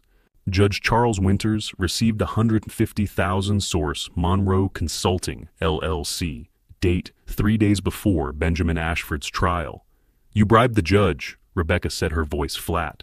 $150,000 to ensure Dad's conviction. Bonda Secure Tech Solutions received $50 from 00 Purpose Camera System, malfunction. October 20th, contact, verified through email correspondence. You paid the security company to disable the cameras that would have proven Scarlett through herself down those stairs. More slides, shell companies, forged signatures, embezzlement trails leading through 6 different accounts. Trevor's mouth opened and closed. No sound came out. Rebecca, he finally whispered, you've been working with Dad this whole time. I've been working for justice, she corrected, her voice cracking slightly. For 2 years I stood beside you and pretended to believe your lies. I ate dinner with Scarlett and smiled while she talked about the baby she'd killed herself. I watched you steal Dad's company, his money, his freedom, and I documented every single moment of it. She stood abruptly, hands braced on the table, finally looking directly at Trevor. Her eyes were dry but furious, 2 years of suppressed rage finally breaking through that perfect professional mask. Do you have any idea what that cost me? Her voice rose no longer, cold, no longer controlled. Pretending to be on your side, pretending I didn't care that our father was rotting in a cell for a crime that never happened. I had to look him in the eye during visitation and tell him to sign. Away $4 million. I had to watch him suffer and not show anything, not one crack in my performance, because if you suspected for 1 second, everything would have been lost. Rebecca, I'm your brother. You were my brother. She slammed her hand on the table, and several board members flinched. That person died the day you chose to believe Scarlett's lies over Dad's character. The day you decided money was worth more than family. The day you sent an innocent man to prison because it was convenient. Trevor took a step toward her hand outstretched. I made a mistake. I know that now. But we're family. Blood. That has to mean something. It means nothing. Rebecca's voice broke, tears finally spilling over, despite her attempts to maintain control. You had everything, Trevor. A father who built an empire and wanted to share it with you. A mother who loved you unconditionally. A sister who looked up to you. You had a legacy, a family, a future, but it wasn't enough. You couldn't wait. You couldn't be patient. You had to take it all right now, no matter who you destroyed. She wiped her eyes angrily, straightening her shoulders, rebuilding her composure brick by brick.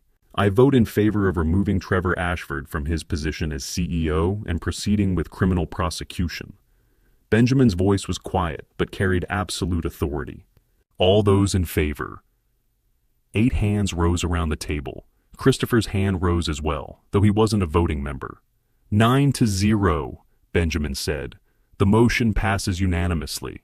Trevor Ashford is hereby removed from all positions within Pinnacle Industries, effective immediately. He pressed a button on the phone console. Security, please escort Mr. Ashford from the building. 2 security guards entered, both men. Trevor had probably walked past 100 times without noticing. They approached him with professional neutrality. This can't be happening, Trevor whispered, looking around the room wildly. Rebecca, please. I'm sorry. I'm so sorry. Please. Rebecca had turned her chair toward the window, her back to him, shoulders trembling with suppressed sobs she wouldn't let him see. Rebecca.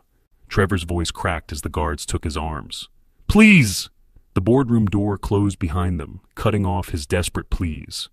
The silence that followed was profound. Patricia Williams cleared her throat gently. If there's no further business, I believe we should adjourn. The board members gathered their things and filed out quietly, several casting sympathetic glances at Rebecca's rigid back. Christopher nodded to Benjamin and followed them out, closing the door behind him. Benjamin stood slowly and walked to his daughter's chair. He placed a hand gently on her shoulder. Rebecca's control shattered. She collapsed forward, face in her hands, and sobbed great wrenching cries that sounded like they were being torn from somewhere deep inside.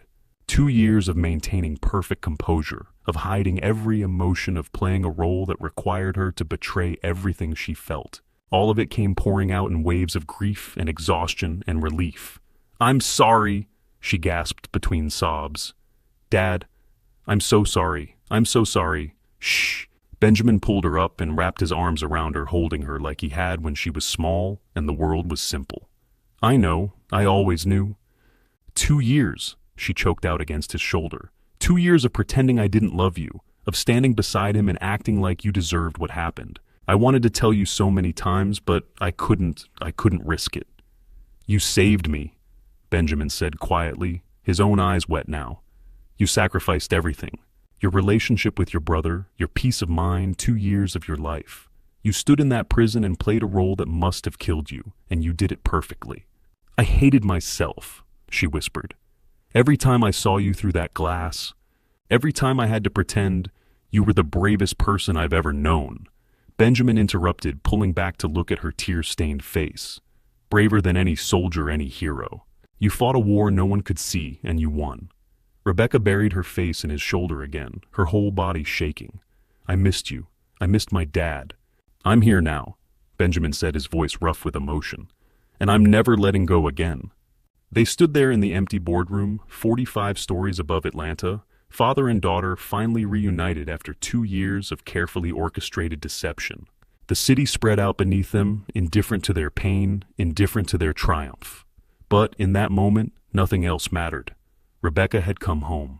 3 days after the boardroom, Benjamin and Rebecca sat in the St. Regis penthouse as evening settled over Atlanta.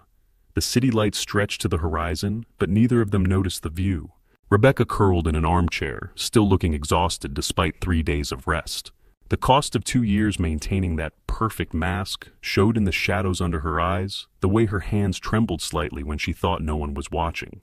Benjamin sat across from her, a glass of bourbon untouched on the table between them. He'd waited 3 days to ask, giving her time to recover, to breathe, to start healing. but now he needed to understand. "Tell me," he said quietly. "Everything you did, all of it." Rebecca looked down at her hands. "Where do I start?" "The beginning." She took a breath. "The first dinner, 3 weeks after you were convicted. Trevor invited me to celebrate his promotion to CEO. I sat there at that table, the same table where we used to have family dinners, and watched him and Scarlett mock you, called you unstable, said you'd always been difficult. I smiled and nodded and agreed." Her voice cracked. "Then I went to the bathroom and cried until I threw up." Benjamin's jaw tightened, but he said nothing. Just listened. "I knew then that I couldn't fight them openly. Trevor controlled everything, the company, the lawyers, the narrative. So I decided to become invisible, the supportive sister who believed his lies. And I started documenting. 2 in the morning, she continued, eyes distant with memory.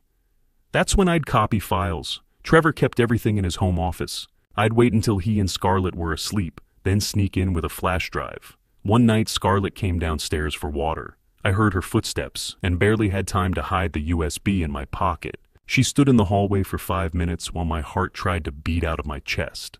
"How did you get information to me?" Benjamin asked. "The flash drive Margaret received. Henry Miller," Rebecca said. "Do you remember him?" "Your cellmate." Benjamin's eyes widened. "Henry was working for you. Retired private investigator. I hired him 6 months before your trial, when I knew something was wrong but couldn't prove it yet. He's 70 years old and has a record for securities fraud from 20 years ago. I paid him $50,000 to get arrested on a probation violation and request placement at Georgia State Prison." She met her father's eyes. "He made sure he became your cellmate. Every message I sent, every update, every piece of evidence, it went through Henry." "My God," Benjamin whispered. "The whole time, he was my eyes and ears, making sure you were safe, passing encrypted messages." Rebecca's voice softened. "The day before your release, I sent him one final message through a guard we'd bribed. Tell him I love him. Tell him to trust what comes next." Benjamin's throat tightened. "I thought I was alone in there." "You were never alone, Dad. Not for one single day." "The prison visitation," Benjamin said. "When you told me to sign," Rebecca's face crumpled slightly. "I practiced that speech for 2 weeks, in front of mirrors in my car everywhere. I needed my voice to sound cold, convinced. Like I'd completely given up on you." She wiped her eyes. "But when I saw your face through that glass, saw how much I was hurting you, I almost broke. I wanted to scream that it was an act that I was fighting for you. Instead I said goodbye and walked away. Then I sat in my car for an hour and sobbed." "I knew," Benjamin said quietly. "Not consciously maybe, but something in the way you said goodbye, not see you tomorrow. Just goodbye. Like you were saying goodbye to the pretense." Rebecca nodded. "I was terrified you'd see through it, that Trevor would notice, that I'd slip for just 1 second and ruin everything." "Marcus Brown," Benjamin said. "How did you find him?" 3 months of investigation. Scarlett was careful, but not careful enough. She'd transfer money to a Portland account every month. Small amounts, but consistent. I hired another private investigator in Oregon, and he tracked it to Marcus Brown, married to Scarlett for 8 years. They have a daughter, Lily. She's 6 years old. You saw them. I flew to Portland, watched them at a park. Lily was on the swings and Marcus was pushing her. Scarlett's real family. The one she was planning to return to after she stole everything from us. Rebecca's voice hardened. "That's when I knew we had her completely. Bigamy, federal crime, the perfect final piece." Benjamin leaned forward. "Henry Miller, all this time he was your operative." "He's a good man," Rebecca said. "He did it because he believed in justice. And because I paid him well enough to retire comfortably afterward." A smile ghosted across Benjamin's face. "The R on the envelope. I suspected, but I couldn't be sure. I couldn't contact you directly. Too dangerous. If Trevor's lawyers found any connection between us, any hint I was helping you, they could have used it against us both. Everything had to go through intermediaries. Margaret, Christopher, Henry." At Christopher's name, Rebecca's cheeks flushed slightly. Benjamin noticed. "Christopher Wade. How did he become involved?" "I approached him 2 years ago, right after your conviction. He was already making a name for himself in corporate law. I showed him the evidence I'd gathered, explained what I was planning." She paused. "He believed me, took the case knowing he might not get paid for years, knowing it could damage his reputation if it failed. He just believed in doing the right thing. And now, Benjamin asked, gently noting the color still in her daughter's cheeks. Now Rebecca faltered, then met his eyes. There's something there. I don't know what yet. But he stood by me through everything. Never doubted, never questioned. Benjamin smiled properly for the first time. He's a good man. He is. The door opened and Christopher himself entered, briefcase in hand, his expression serious. Sorry to interrupt. We need to discuss trial preparation. What's happened? Benjamin asked. Trevor's hired a lawyer, public defender but competent. They're building a defense strategy and it's... Christopher hesitated, glancing at Rebecca. They're going after lineage. Rebecca went very still. Lineage. Benjamin's voice was carefully neutral. They're investigating family relationships, trying to challenge Rebecca's inheritance, her board position, her evidence. Christopher set his briefcase down. They're looking for anything that might discredit her testimony or invalidate her shares. Rebecca's hands clenched in her lap. Benjamin saw at the sudden tension the flash of fear in her eyes before she masked it.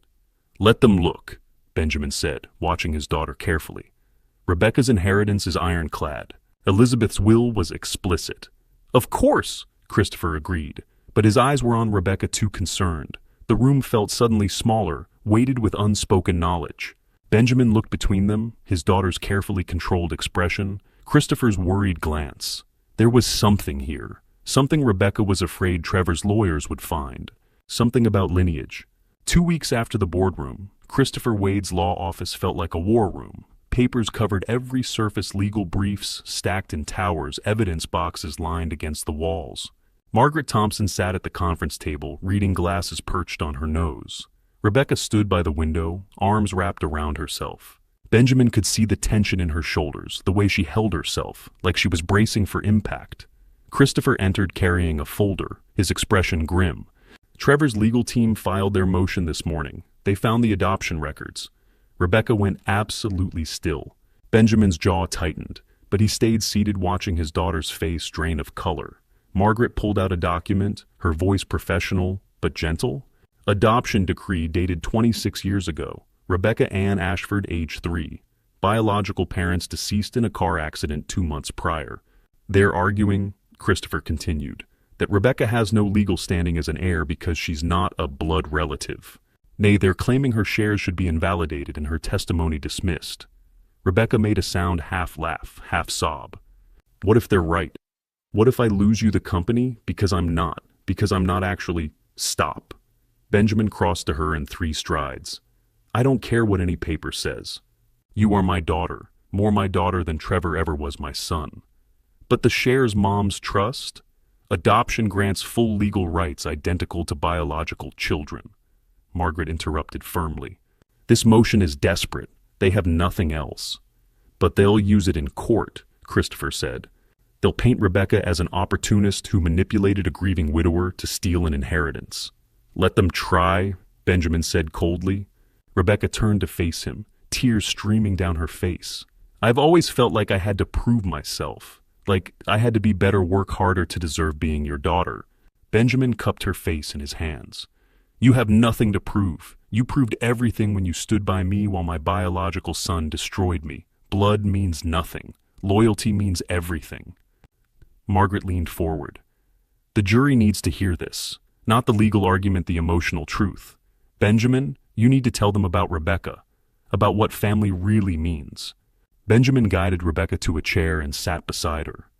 26 years ago, your mother and I had been trying to have children for 5 years. Every doctor, every treatment, nothing worked. Elizabeth was devastated. Rebecca listened, hands clasped tightly in her lap. We decided to adopt. The agency called about a little girl whose parents had died in a car accident, drunk driver. She was 3 years old, and she hadn't spoken a single word since witnessing the crash.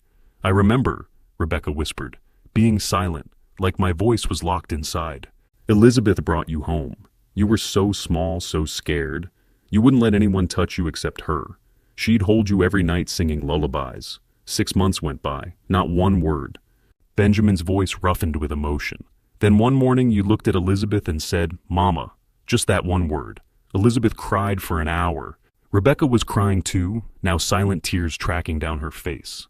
6 months later, Elizabeth got pregnant. The doctors called it a miracle after 5 years of trying. Suddenly she was carrying Trevor. We were overjoyed. But Rebecca, his hand found hers. You were already our daughter, already loved, already ours. Trevor's birth didn't change that.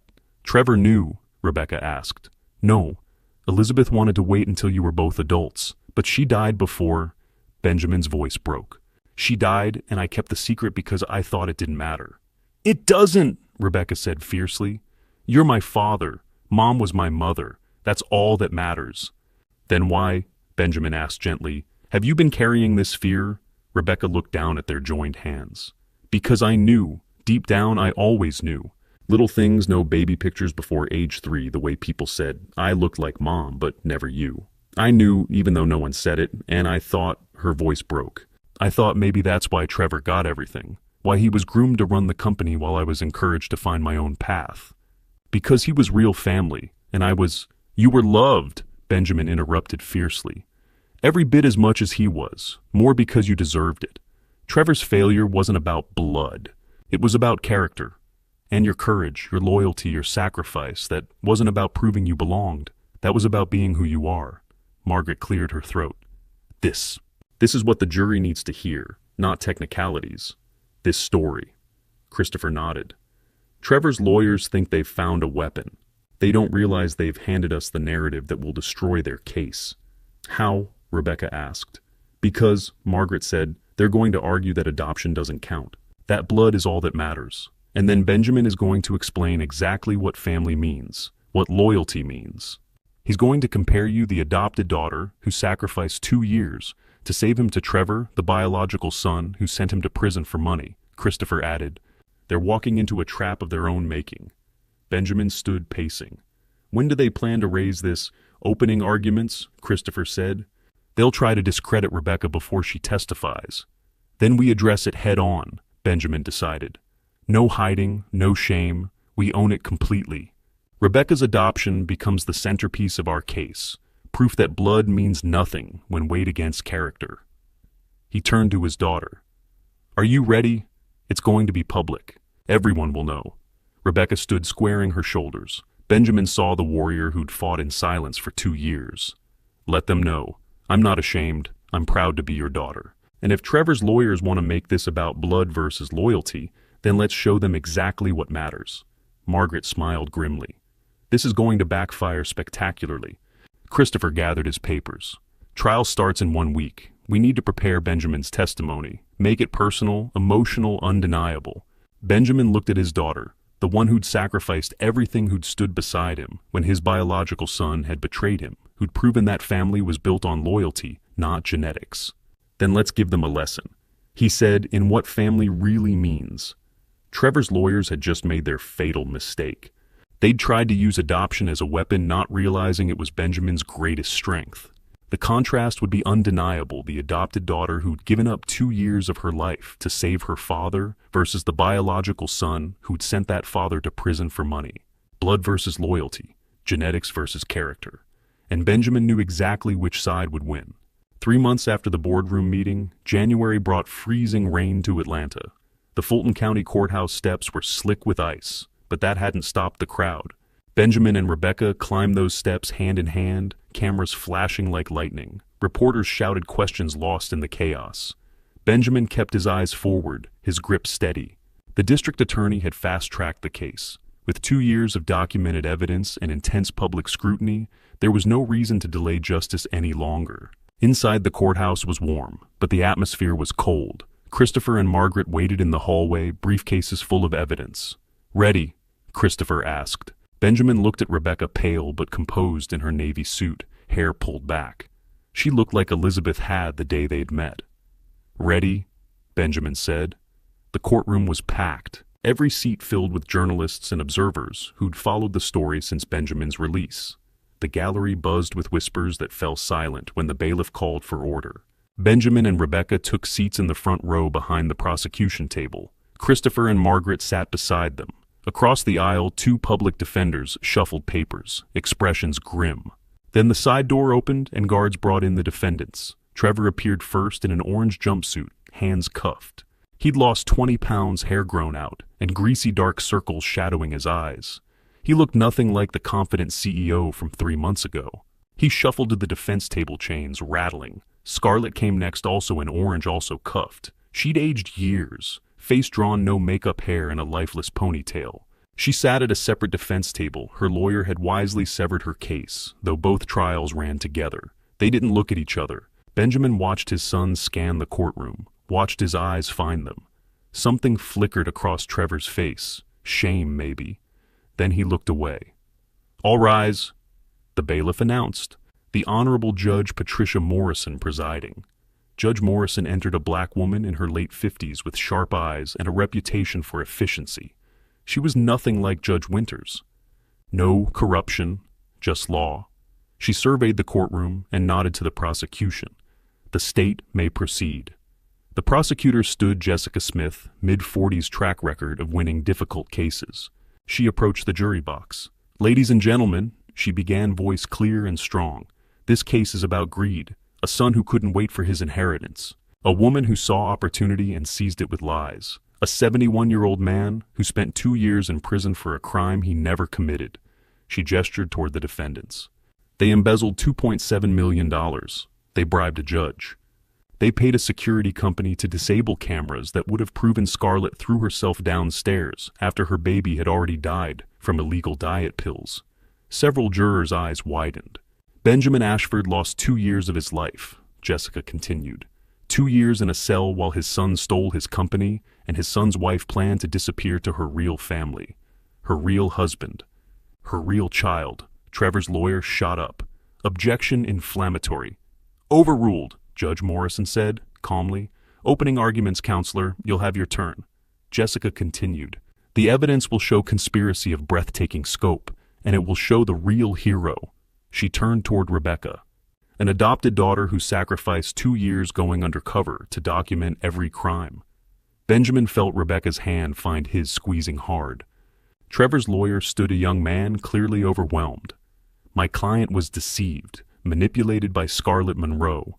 Trevor Ashford believed his father was guilty. He acted on greed." Someone muttered loud enough to carry. Judge Morrison's gavel came down. "Order." The lawyer pressed on weakly. "Furthermore, the evidence gathered by Rebecca Ashford is suspect. She's not even a blood relative. She was adopted, and her motives—" Benjamin's hands clenched. Rebecca's grip tightened on his arm. "Don't," she whispered. "Let them dig their own grave. Orchestrated this prosecution to secure an inheritance she has no legitimate claim to." Christopher stood. "Objection. Counsel is testifying, not arguing." "Sustained," Judge Morrison said sharply. "Stick to facts or sit down." The lawyer deflated, finishing weakly before sitting. The first day proceeded with Christopher presenting timeline audit, shell companies, embezzlement. Each piece methodical, undeniable. The jury watched with increasing attention. Several took notes. One woman kept glancing at Trevor with visible disgust. By adjournment, the foundation was laid. Outside on the courthouse steps, Benjamin paused for the press. "A justice delayed," he said simply, "is not justice denied." A reporter called out, "How do you feel about your son?" Benjamin's jaw tightened. "I feel nothing. That man is not my son. My son died 2 years ago when he chose money over family." In Christopher's car, Margaret reviewed notes. "They'll attack Rebecca tomorrow, the adoption angle. They'll try to discredit her before she testifies." "Let them try," Rebecca said, but her voice trembled. Christopher checked his phone. "Development. Someone contacted me. Wants to testify." "Who?" Benjamin asked. Christopher handed him a business card. "Marcus Brown, Portland, Oregon, flying in tonight." Rebecca's eyes went wide. Her hand flew to her mouth. "Who's Marcus Brown?" Benjamin asked. Rebecca's voice was barely a whisper. "Scarlett's husband, her real husband." The car went silent. "He's testifying?" Margaret asked. "He insists," Christopher said. "Saw the news coverage, wants justice for his daughter." "Lily," Rebecca whispered. "She's only 6. Benjamin looked at the courthouse lights burning in windows where justice was being assembled. Marcus Brown was coming. The real husband, the real family. The final piece proving Scarlett's entire life with Trevor had been a calculated lie. "When does he testify?" Benjamin asked. Day 3, Christopher said. After Rebecca, the bomb was coming, and when it dropped, it would obliterate whatever defense they had left. Day 2 of the trial began with a tension so thick it felt like the courtroom itself was holding its breath. Rebecca took the witness stand wearing a navy suit, her hands trembling slightly as she placed them on the rail. Benjamin watched from his seat, every instinct screaming to protect her, knowing he couldn't. This was her fight now.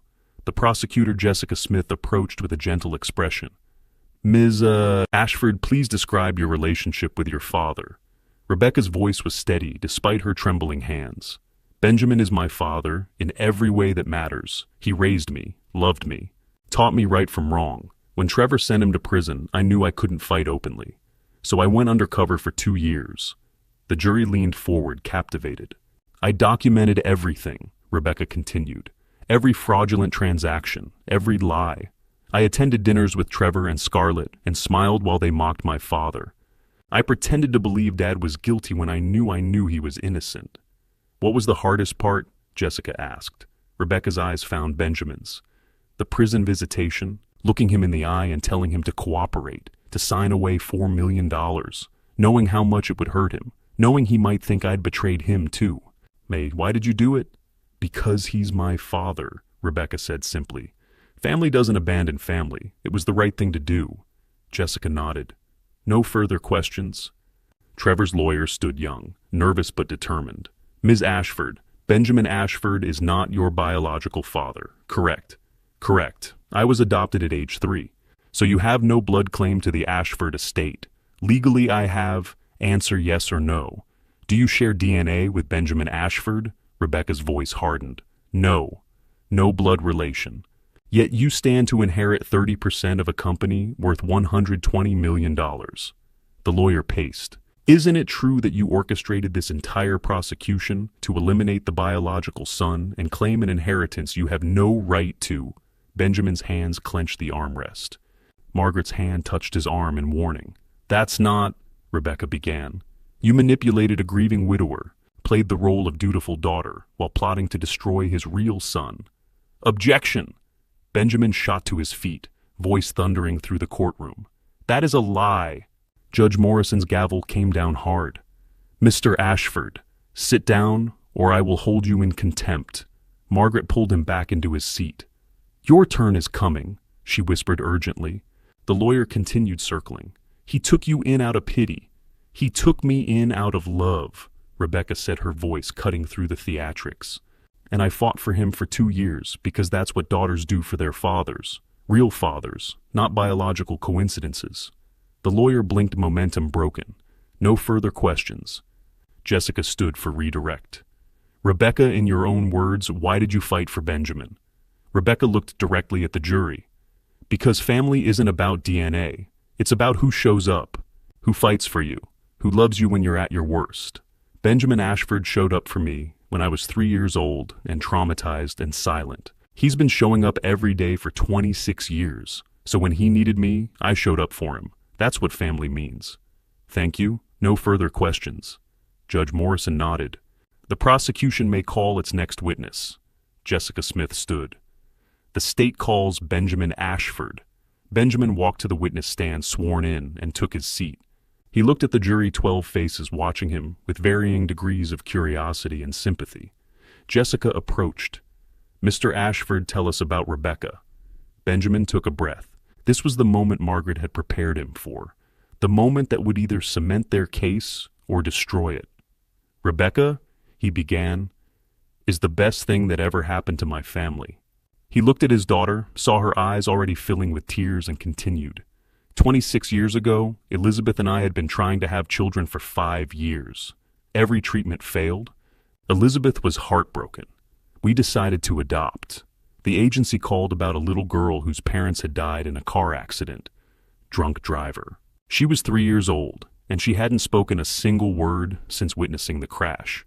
The courtroom was absolutely silent. Elizabeth brought her home. Rebecca was so small, so scared. She wouldn't let anyone touch her except Elizabeth. My wife would hold her every night singing lullabies, reading stories. 6 months went by. Not one word. Benjamin's voice roughened with emotion. Then one morning, Rebecca looked at Elizabeth and said, Mama, just that one word. Elizabeth cried for an hour. So did I. Several jurors were already reaching for tissues. 6 months after that, Elizabeth got pregnant. The doctors called it a miracle. After 5 years of trying, suddenly she was carrying Trevor. We were overjoyed. He paused. But Rebecca was already our daughter, already loved, already ours. Trevor's birth didn't change that. He leaned forward, looking directly at the jury. For 26 years, Rebecca has been my daughter. Not my adopted daughter, my daughter. She graduated the top of her class, got her first job in New York, called me every Sunday. When Elizabeth died, Rebecca flew home and held my hand through the funeral. She's been there for every moment that mattered. His voice grew stronger, harder. Trevor is my biological son. We share DNA, and he sent me to prison for a crime I didn't commit. He stole my company, my home, my freedom. He chose money over family. He chose lies over loyalty. Rebecca doesn't share my DNA, but she sacrificed 2 years of her life to save me. She went undercover in her own family, documented crimes, gathered evidence, and stood by me when my biological son abandoned me. Benjamin stood, his hands gripping the witness box rail, and his voice filled the courtroom like thunder. So don't you dare tell me that blood makes family. Loyalty makes family. Love makes family. Character makes family. Rebecca is more my daughter than Trevor ever was my son. And if this court cannot see that, if this jury cannot see that, then we have lost sight of what family really means. The silence that followed was absolute. Benjamin saw tears on several jurors' faces, saw the woman in the back row openly crying, saw Trevor with his head bowed, shoulders shaking, and saw Rebecca, tears streaming down her face, mouthing 2 words, "Thank you." Jessica Smith let the moment breathe before speaking. "No further questions, Your Honor." Thus, Judge Morrison looked at the defense table. Cross-examination. Trevor's lawyer stood, looked at Benjamin's face, looked at the crying jurors, and made the smartest decision of his career. "No questions, Your Honor. The witness may step down." Benjamin returned to his seat. Rebecca grabbed his hand the moment he sat squeezing so hard it hurt. Court adjourned for lunch. Outside, the press was already broadcasting Benjamin's speech. Within an hour, clips were circulating everywhere.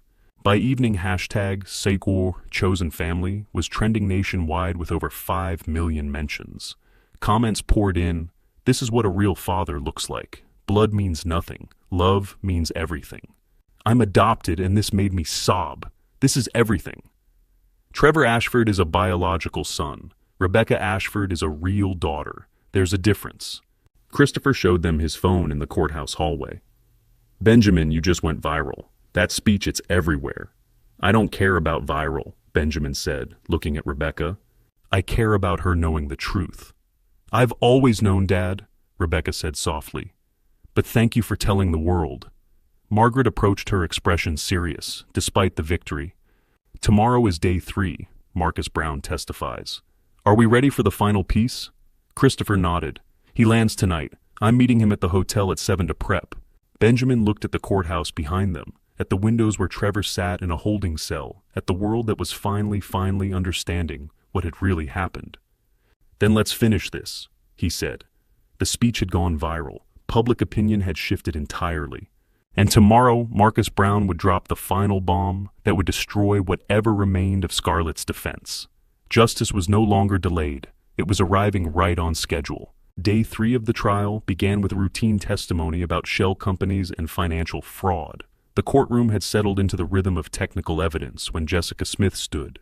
"Your Honor, the state has an additional witness. He arrived from Portland last night." Trevor's lawyer shot to his feet. "Objection? We weren't notified of any additional witnesses." "The witness came forward voluntarily after seeing news coverage," Jessica said. "His testimony is directly relevant to the charges of conspiracy and fraud." Judge Morrison considered. "I'll allow it, but Counselor, this is your last surprise." Jessica nodded. "The state calls Marcus Brown." The courtroom doors opened. A man walked in, Asian American, mid-30s, wearing a simple gray suit, his face exhausted and drawn.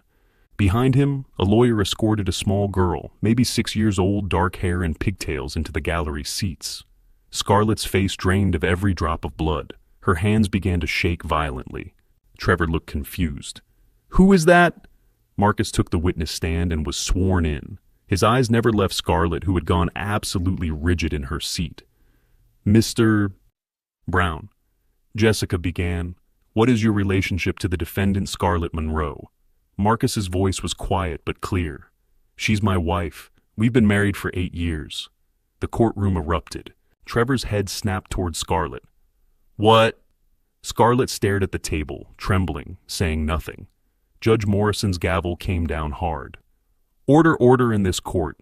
Jessica pulled out documents. "Your Honor, I'd like to enter into evidence marriage certificate dated 8 years ago, Portland, Oregon, joint tax returns, and..." She held up a birth certificate. Birth certificate for Lily Smith, age 6, mother Scarlett Smith. The documents were passed to the jury. Several gasped audibly. Trevor sat, frozen, his face cycling through confusion, recognition, and dawning horror. "Mr. Smith," Jessica continued, "please tell the court about your marriage to Scarlett." Marcus took a shaky breath. "We got married 8 years ago in Portland. She said her legal name was Scarlett Smith. We have a daughter, Lily. She's sitting right there." He gestured to the little girl in the gallery, who waved timidly. 3 years ago, Scarlett said she got a consulting job in Atlanta. Long-term contract, good money. She'd come home once a month, sometimes less. I believed her. I trusted her. I loved her. His voice broke. I had no idea she was living another life, another marriage, another identity. Jessica displayed photographs on the courtroom screen. Scarlett and Marcus on their wedding day, both smiling. Scarlett holding baby Lily in a hospital. Family Christmas photos. A beach vacation. Birthday parties. A complete life documented in images. "When did you discover the truth?" Jessica asked. 2 weeks ago. I was watching the news and saw her face. My wife. Arrested. Married to another man. Accused of sending someone to prison. Marcus looked directly at Trevor. "I had no idea Trevor Ashford existed. She told me she was working, consulting. I was home raising our daughter alone, sending her money when she asked, believing every lie." Trevor whispered something inaudible, his face ashen. "Mr. Smith, why did you come forward?" Marcus's eyes filled with tears. "Because she destroyed 3 families. Mine, Trevor's, Benjamin's. For what money? Our daughter asks me every night when Mommy's coming home. What am I supposed to tell her?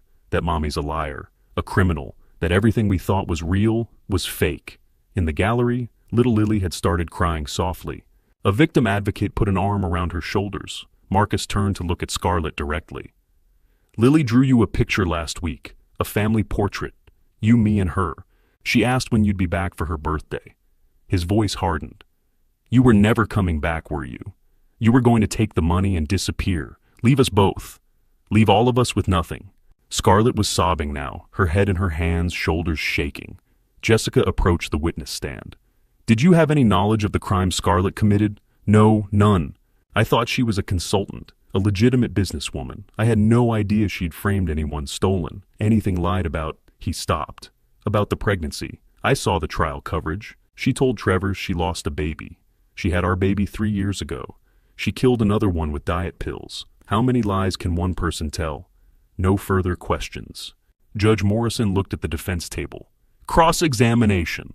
Scarlett's lawyer stood, took one look at Marcus's tear-stained face and the crying child in the gallery, and sat back down. "No questions, Your Honor." Trevor's lawyer did the same. "No questions. The witness may step down." Marcus walked past the defense table on his way out. Trevor's voice stopped him barely above a whisper. Did she ever love me?" Marcus looked at Trevor. This man who'd been as deceived as he had been, who'd destroyed his own father for a woman who'd never been real. "I don't think," Marcus said quietly, "she ever loved any of us, just the money." He collected Lily from the gallery. As they walked toward the exit, the little girl turned back, her voice small and confused. "Mommy!" Scarlett's sobs grew louder. Judge Morrison called for recess. The courtroom exploded into chaos, reporters rushing for the doors, spectators talking over each other, the jury sitting, stunned. Trevor remained at the defense table, motionless, staring at nothing. Finally, he turned to Scarlett. His voice was dead hollow. "Even our marriage was a lie. Everything, every single thing." "Trevor, Scarlett started. "Don't." Trevor's voice was barely audible. "Don't say anything. There's nothing left to say." He turned away from her, and that was it. The end of whatever they'd had, whatever he'd thought they'd had. All of it revealed as fiction. Guards came to escort them back to holding cells. Trevor walked like a zombie. Scarlett could barely stand still crying. Outside the courthouse, the news broke like a tidal wave. Bigamy bombshell Scarlett Ashford. Had secret family in Portland. Husband and 6-year-old daughter testify we thought she was working. Trevor Ashford discovers wife's 8-year marriage. Everything was a lie. Social media exploded. Within an hour, Marcus Brown's testimony was the top trending topic. Videos of little Lily crying, "Mommy," when those were going viral, breaking hearts across the country. Comments poured in. That poor man. That poor child. Scarlett destroyed 3 families for money. Trevor is a criminal, but even I feel sorry for him. His entire marriage was fake. Lily asking "Mommy" destroyed me. This child is going to need so much therapy. Marcus Brown is the real victim here, raising a child alone while his wife committed crimes with another man. Inside Christopher's car, Rebecca was crying. That little girl, she didn't ask for any of this. That none of the children did, Benjamin said quietly, thinking of his own daughter, of the years she'd sacrificed, of the family that had been torn apart. Margaret reviewed her notes. That's it. Scarlett's defense is dead. The jury won't come back for her. And Trevor, she shook her head.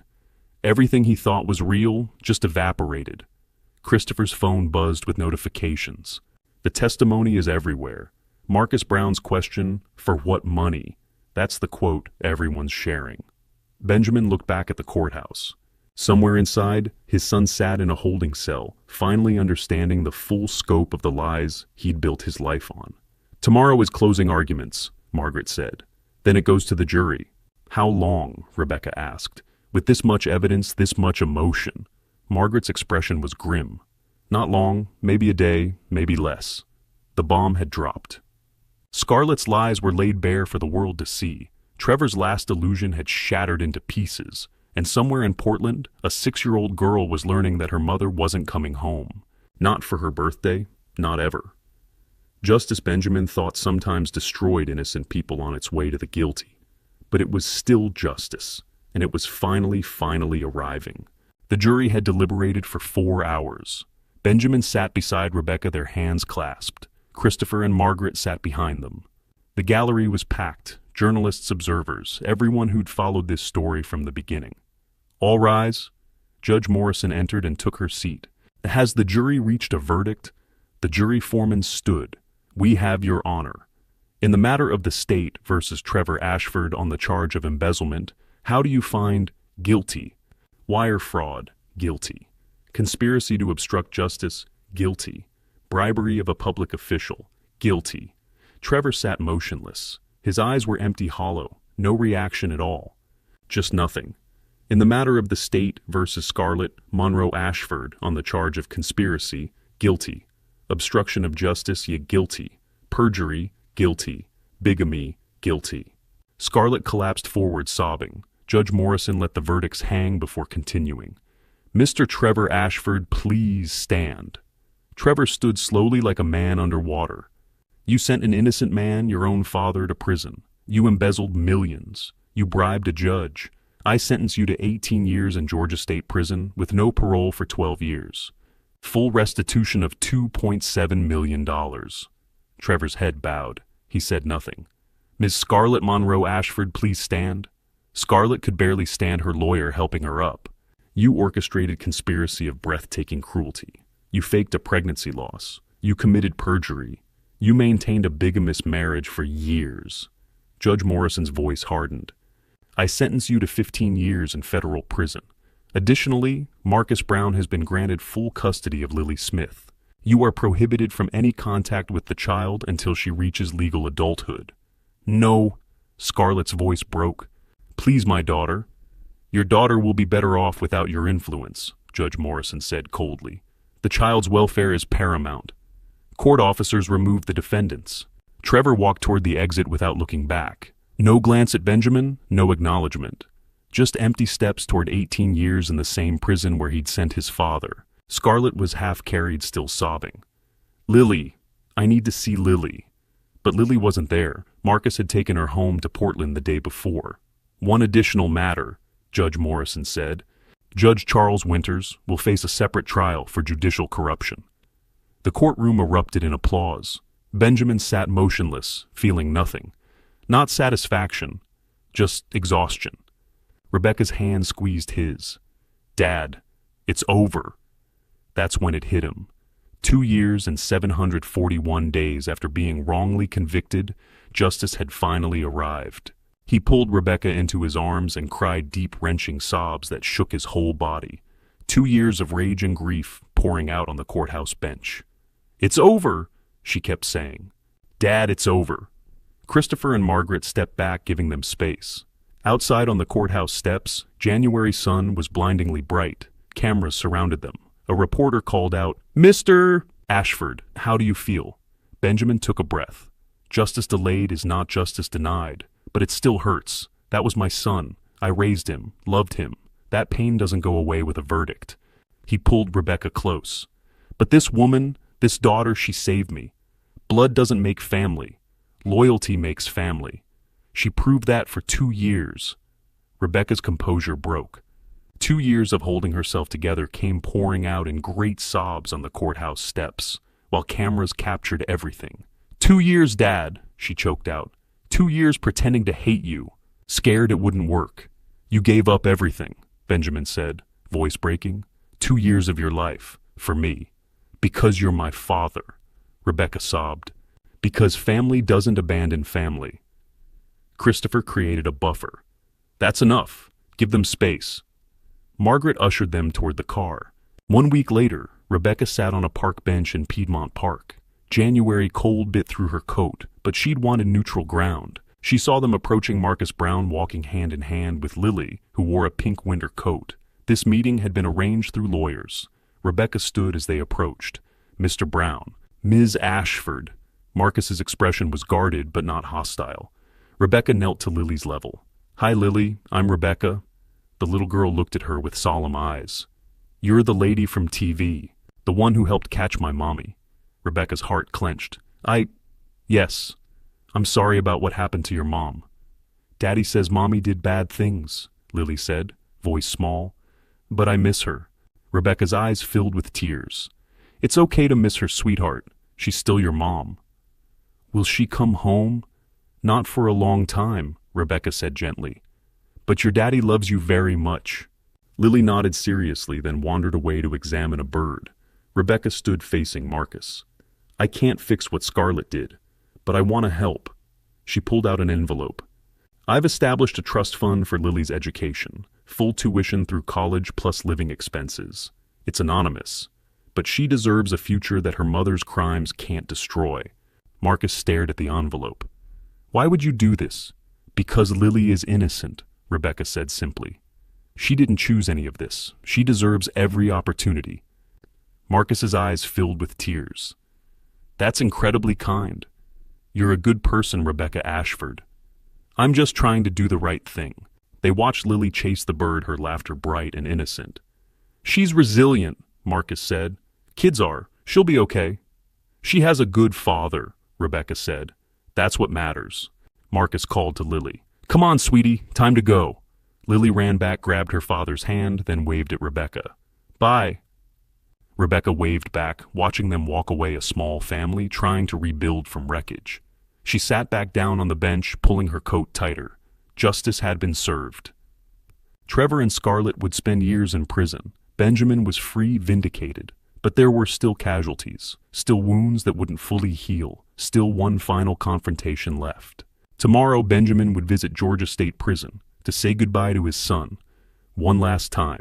1 year later, January again, Benjamin Ashford drove to Georgia State Prison, full circle. He passed through the same gates where he'd been released 741 days ago. But this time he wore an expensive suit, hair silver, but healthy. This time, he was the free man. The visitation room was exactly as he remembered. Cold lights, bolted tables, the smell of disinfectant and despair. He sat facing the plexiglass divider. The door opened. Trevor shuffled in. Orange jumpsuit, hands cuffed. He'd lost 30 pounds. Hair long and unkempt, face gaunt. He looked 50, not 37. They sat in silence, father and son, prisoner and free man. Roles reversed. Trevor picked up the phone. Benjamin picked up his. "Dad," Trevor's voice was hoarse. "Thank you for coming. I didn't think you would. I almost didn't. I'm sorry, so sorry. I was greedy, weak. I destroyed everything." Trevor's eyes filled with tears. "Scarlett manipulated me, but that's not an excuse. I knew you were innocent. Deep down I knew, but I didn't care. Why? I wanted it all, right then. Couldn't wait. I thought I deserved it. I'm your son, right?" Trevor's voice cracked. "When Scarlett offered the plan, I agreed. I'm not a victim. I chose this." Benjamin nodded slowly. "At least you're finally honest. Is there any chance you could forgive me?" "Ever." Benjamin pushed an envelope through the slot. "Transfer documents, Pinnacle Industries, 100% ownership to Rebecca Eleanor Ashford, effective 6 months ago." Trevor's hand froze. "You gave her everything. 6 months ago. It's hers now. CEO, majority shareholder, everything. And me?" Benjamin stood looking down through the scratched plexiglass. "You are no longer my son. Legally, emotionally, financially. You chose greed over family. You sent me to hell for 2 years. You'll serve 18. When you get out, you'll have nothing. No name, no legacy, no father. Dad, please. I'm not your father. Not anymore. Rebecca is my daughter, my only child. She stood by me. She sacrificed. She chose family when you chose betrayal. Blood means nothing. Loyalty means everything, and you have none." Benjamin turned toward the exit. "Dad!" Trevor's voice cracked desperate. "Please!" Benjamin paused. The room held its breath. Would he turn back? No. He walked through the door. It closed with a clang of metal. He didn't look back. Outside, January sunlight was brilliant. Benjamin walked toward the parking lot, feeling lighter with every step. A black sedan waited. Rebecca leaned against it, smiling. Christopher Wade stood beside her, hand on her shoulder. She leaned into him naturally. Benjamin approached, smiling. "So it's official?" Rebecca blushed. "Dad, we were going to tell you." "Christopher." Benjamin extended his hand. "You planning to marry my daughter?" Christopher's eyes widened. "Sir, I should have asked. She's 30 years old. Doesn't need permission, just needs my blessing. You gonna treat her right?" "Every day," Christopher said firmly. "Then you have my blessing." Benjamin pulled him into a brief hug. "Take care of her. She saved my life." "I will, sir. I promise." Rebecca's eyes filled with tears. "How did it go?" "It's done," Benjamin said simply. "Completely done, forever. Let's go home." They got into the car, Rebecca in front, Benjamin in back, Christopher driving. As they pulled away, Benjamin looked in the rearview mirror. The gray prison walls grew smaller, then disappeared. The past, finally buried. He watched Rebecca laugh at something. Christopher said, watched the way she touched his arm. This was family, real family. Not blood, not DNA, but loyalty, sacrifice, love, choice. The car drove north away from the prison toward Atlanta, and the life they'd fought to reclaim. Benjamin looked at his daughter, the woman who'd saved him, who'd proven that family wasn't about genetics. "Rebecca," he said quietly. She turned. "Yes, Dad. Thank you for everything. For 2 years of sacrifice. For choosing me. For being my daughter." Rebecca's smile was radiant. "There was never a choice, Dad. You're my father. That's all that matters." They drove in comfortable silence heading home. Pinnacle Industries belonged to Rebecca now. She'd earned it through character, not blood. As the prison disappeared completely, Benjamin felt the last chain fall away. He was free, truly free. And he had a daughter who deserved everything. This is my family story, a true family story about betrayal that nearly destroyed me. I'm Benjamin Ashford, 73 years old, and I'm sharing this so you don't make the mistakes I did. I trusted blood over character. I raised Trevor, gave him everything, and he repaid me with family betrayal. 2 years in prison for a crime I never committed. That's what blind trust in DNA cost me. But God had other plans. Through my darkest nights in that cell, I prayed, and God answered not with the son I'd lost, but with the daughter I'd always had. Rebecca, my adopted daughter, sacrificed 2 years, going undercover to save me. She proved that God doesn't measure family by blood, but by loyalty. Here's what I learned. Don't assume biology equals loyalty. Trevor shared my DNA, but not my values. Rebecca shared my values, but not my DNA.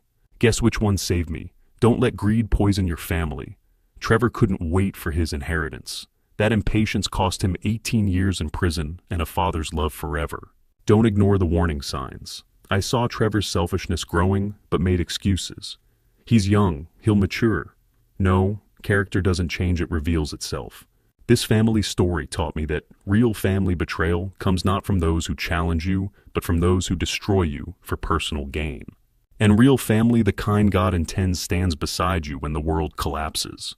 God gave me Rebecca when I thought I'd lost everything. He showed me that chosen family built on faith and loyalty is stronger than any bloodline. If this story touched your heart, comment below about your own experience with family betrayal or chosen family. Subscribe to hear more real stories of faith, justice, and redemption. Share this with someone who needs to hear that God can rebuild what betrayal destroyed. You never know whose life you might save. I'm Benjamin Ashford. Choose loyalty. Trust God's plan. And remember, family is who stands beside you, not who shares your DNA.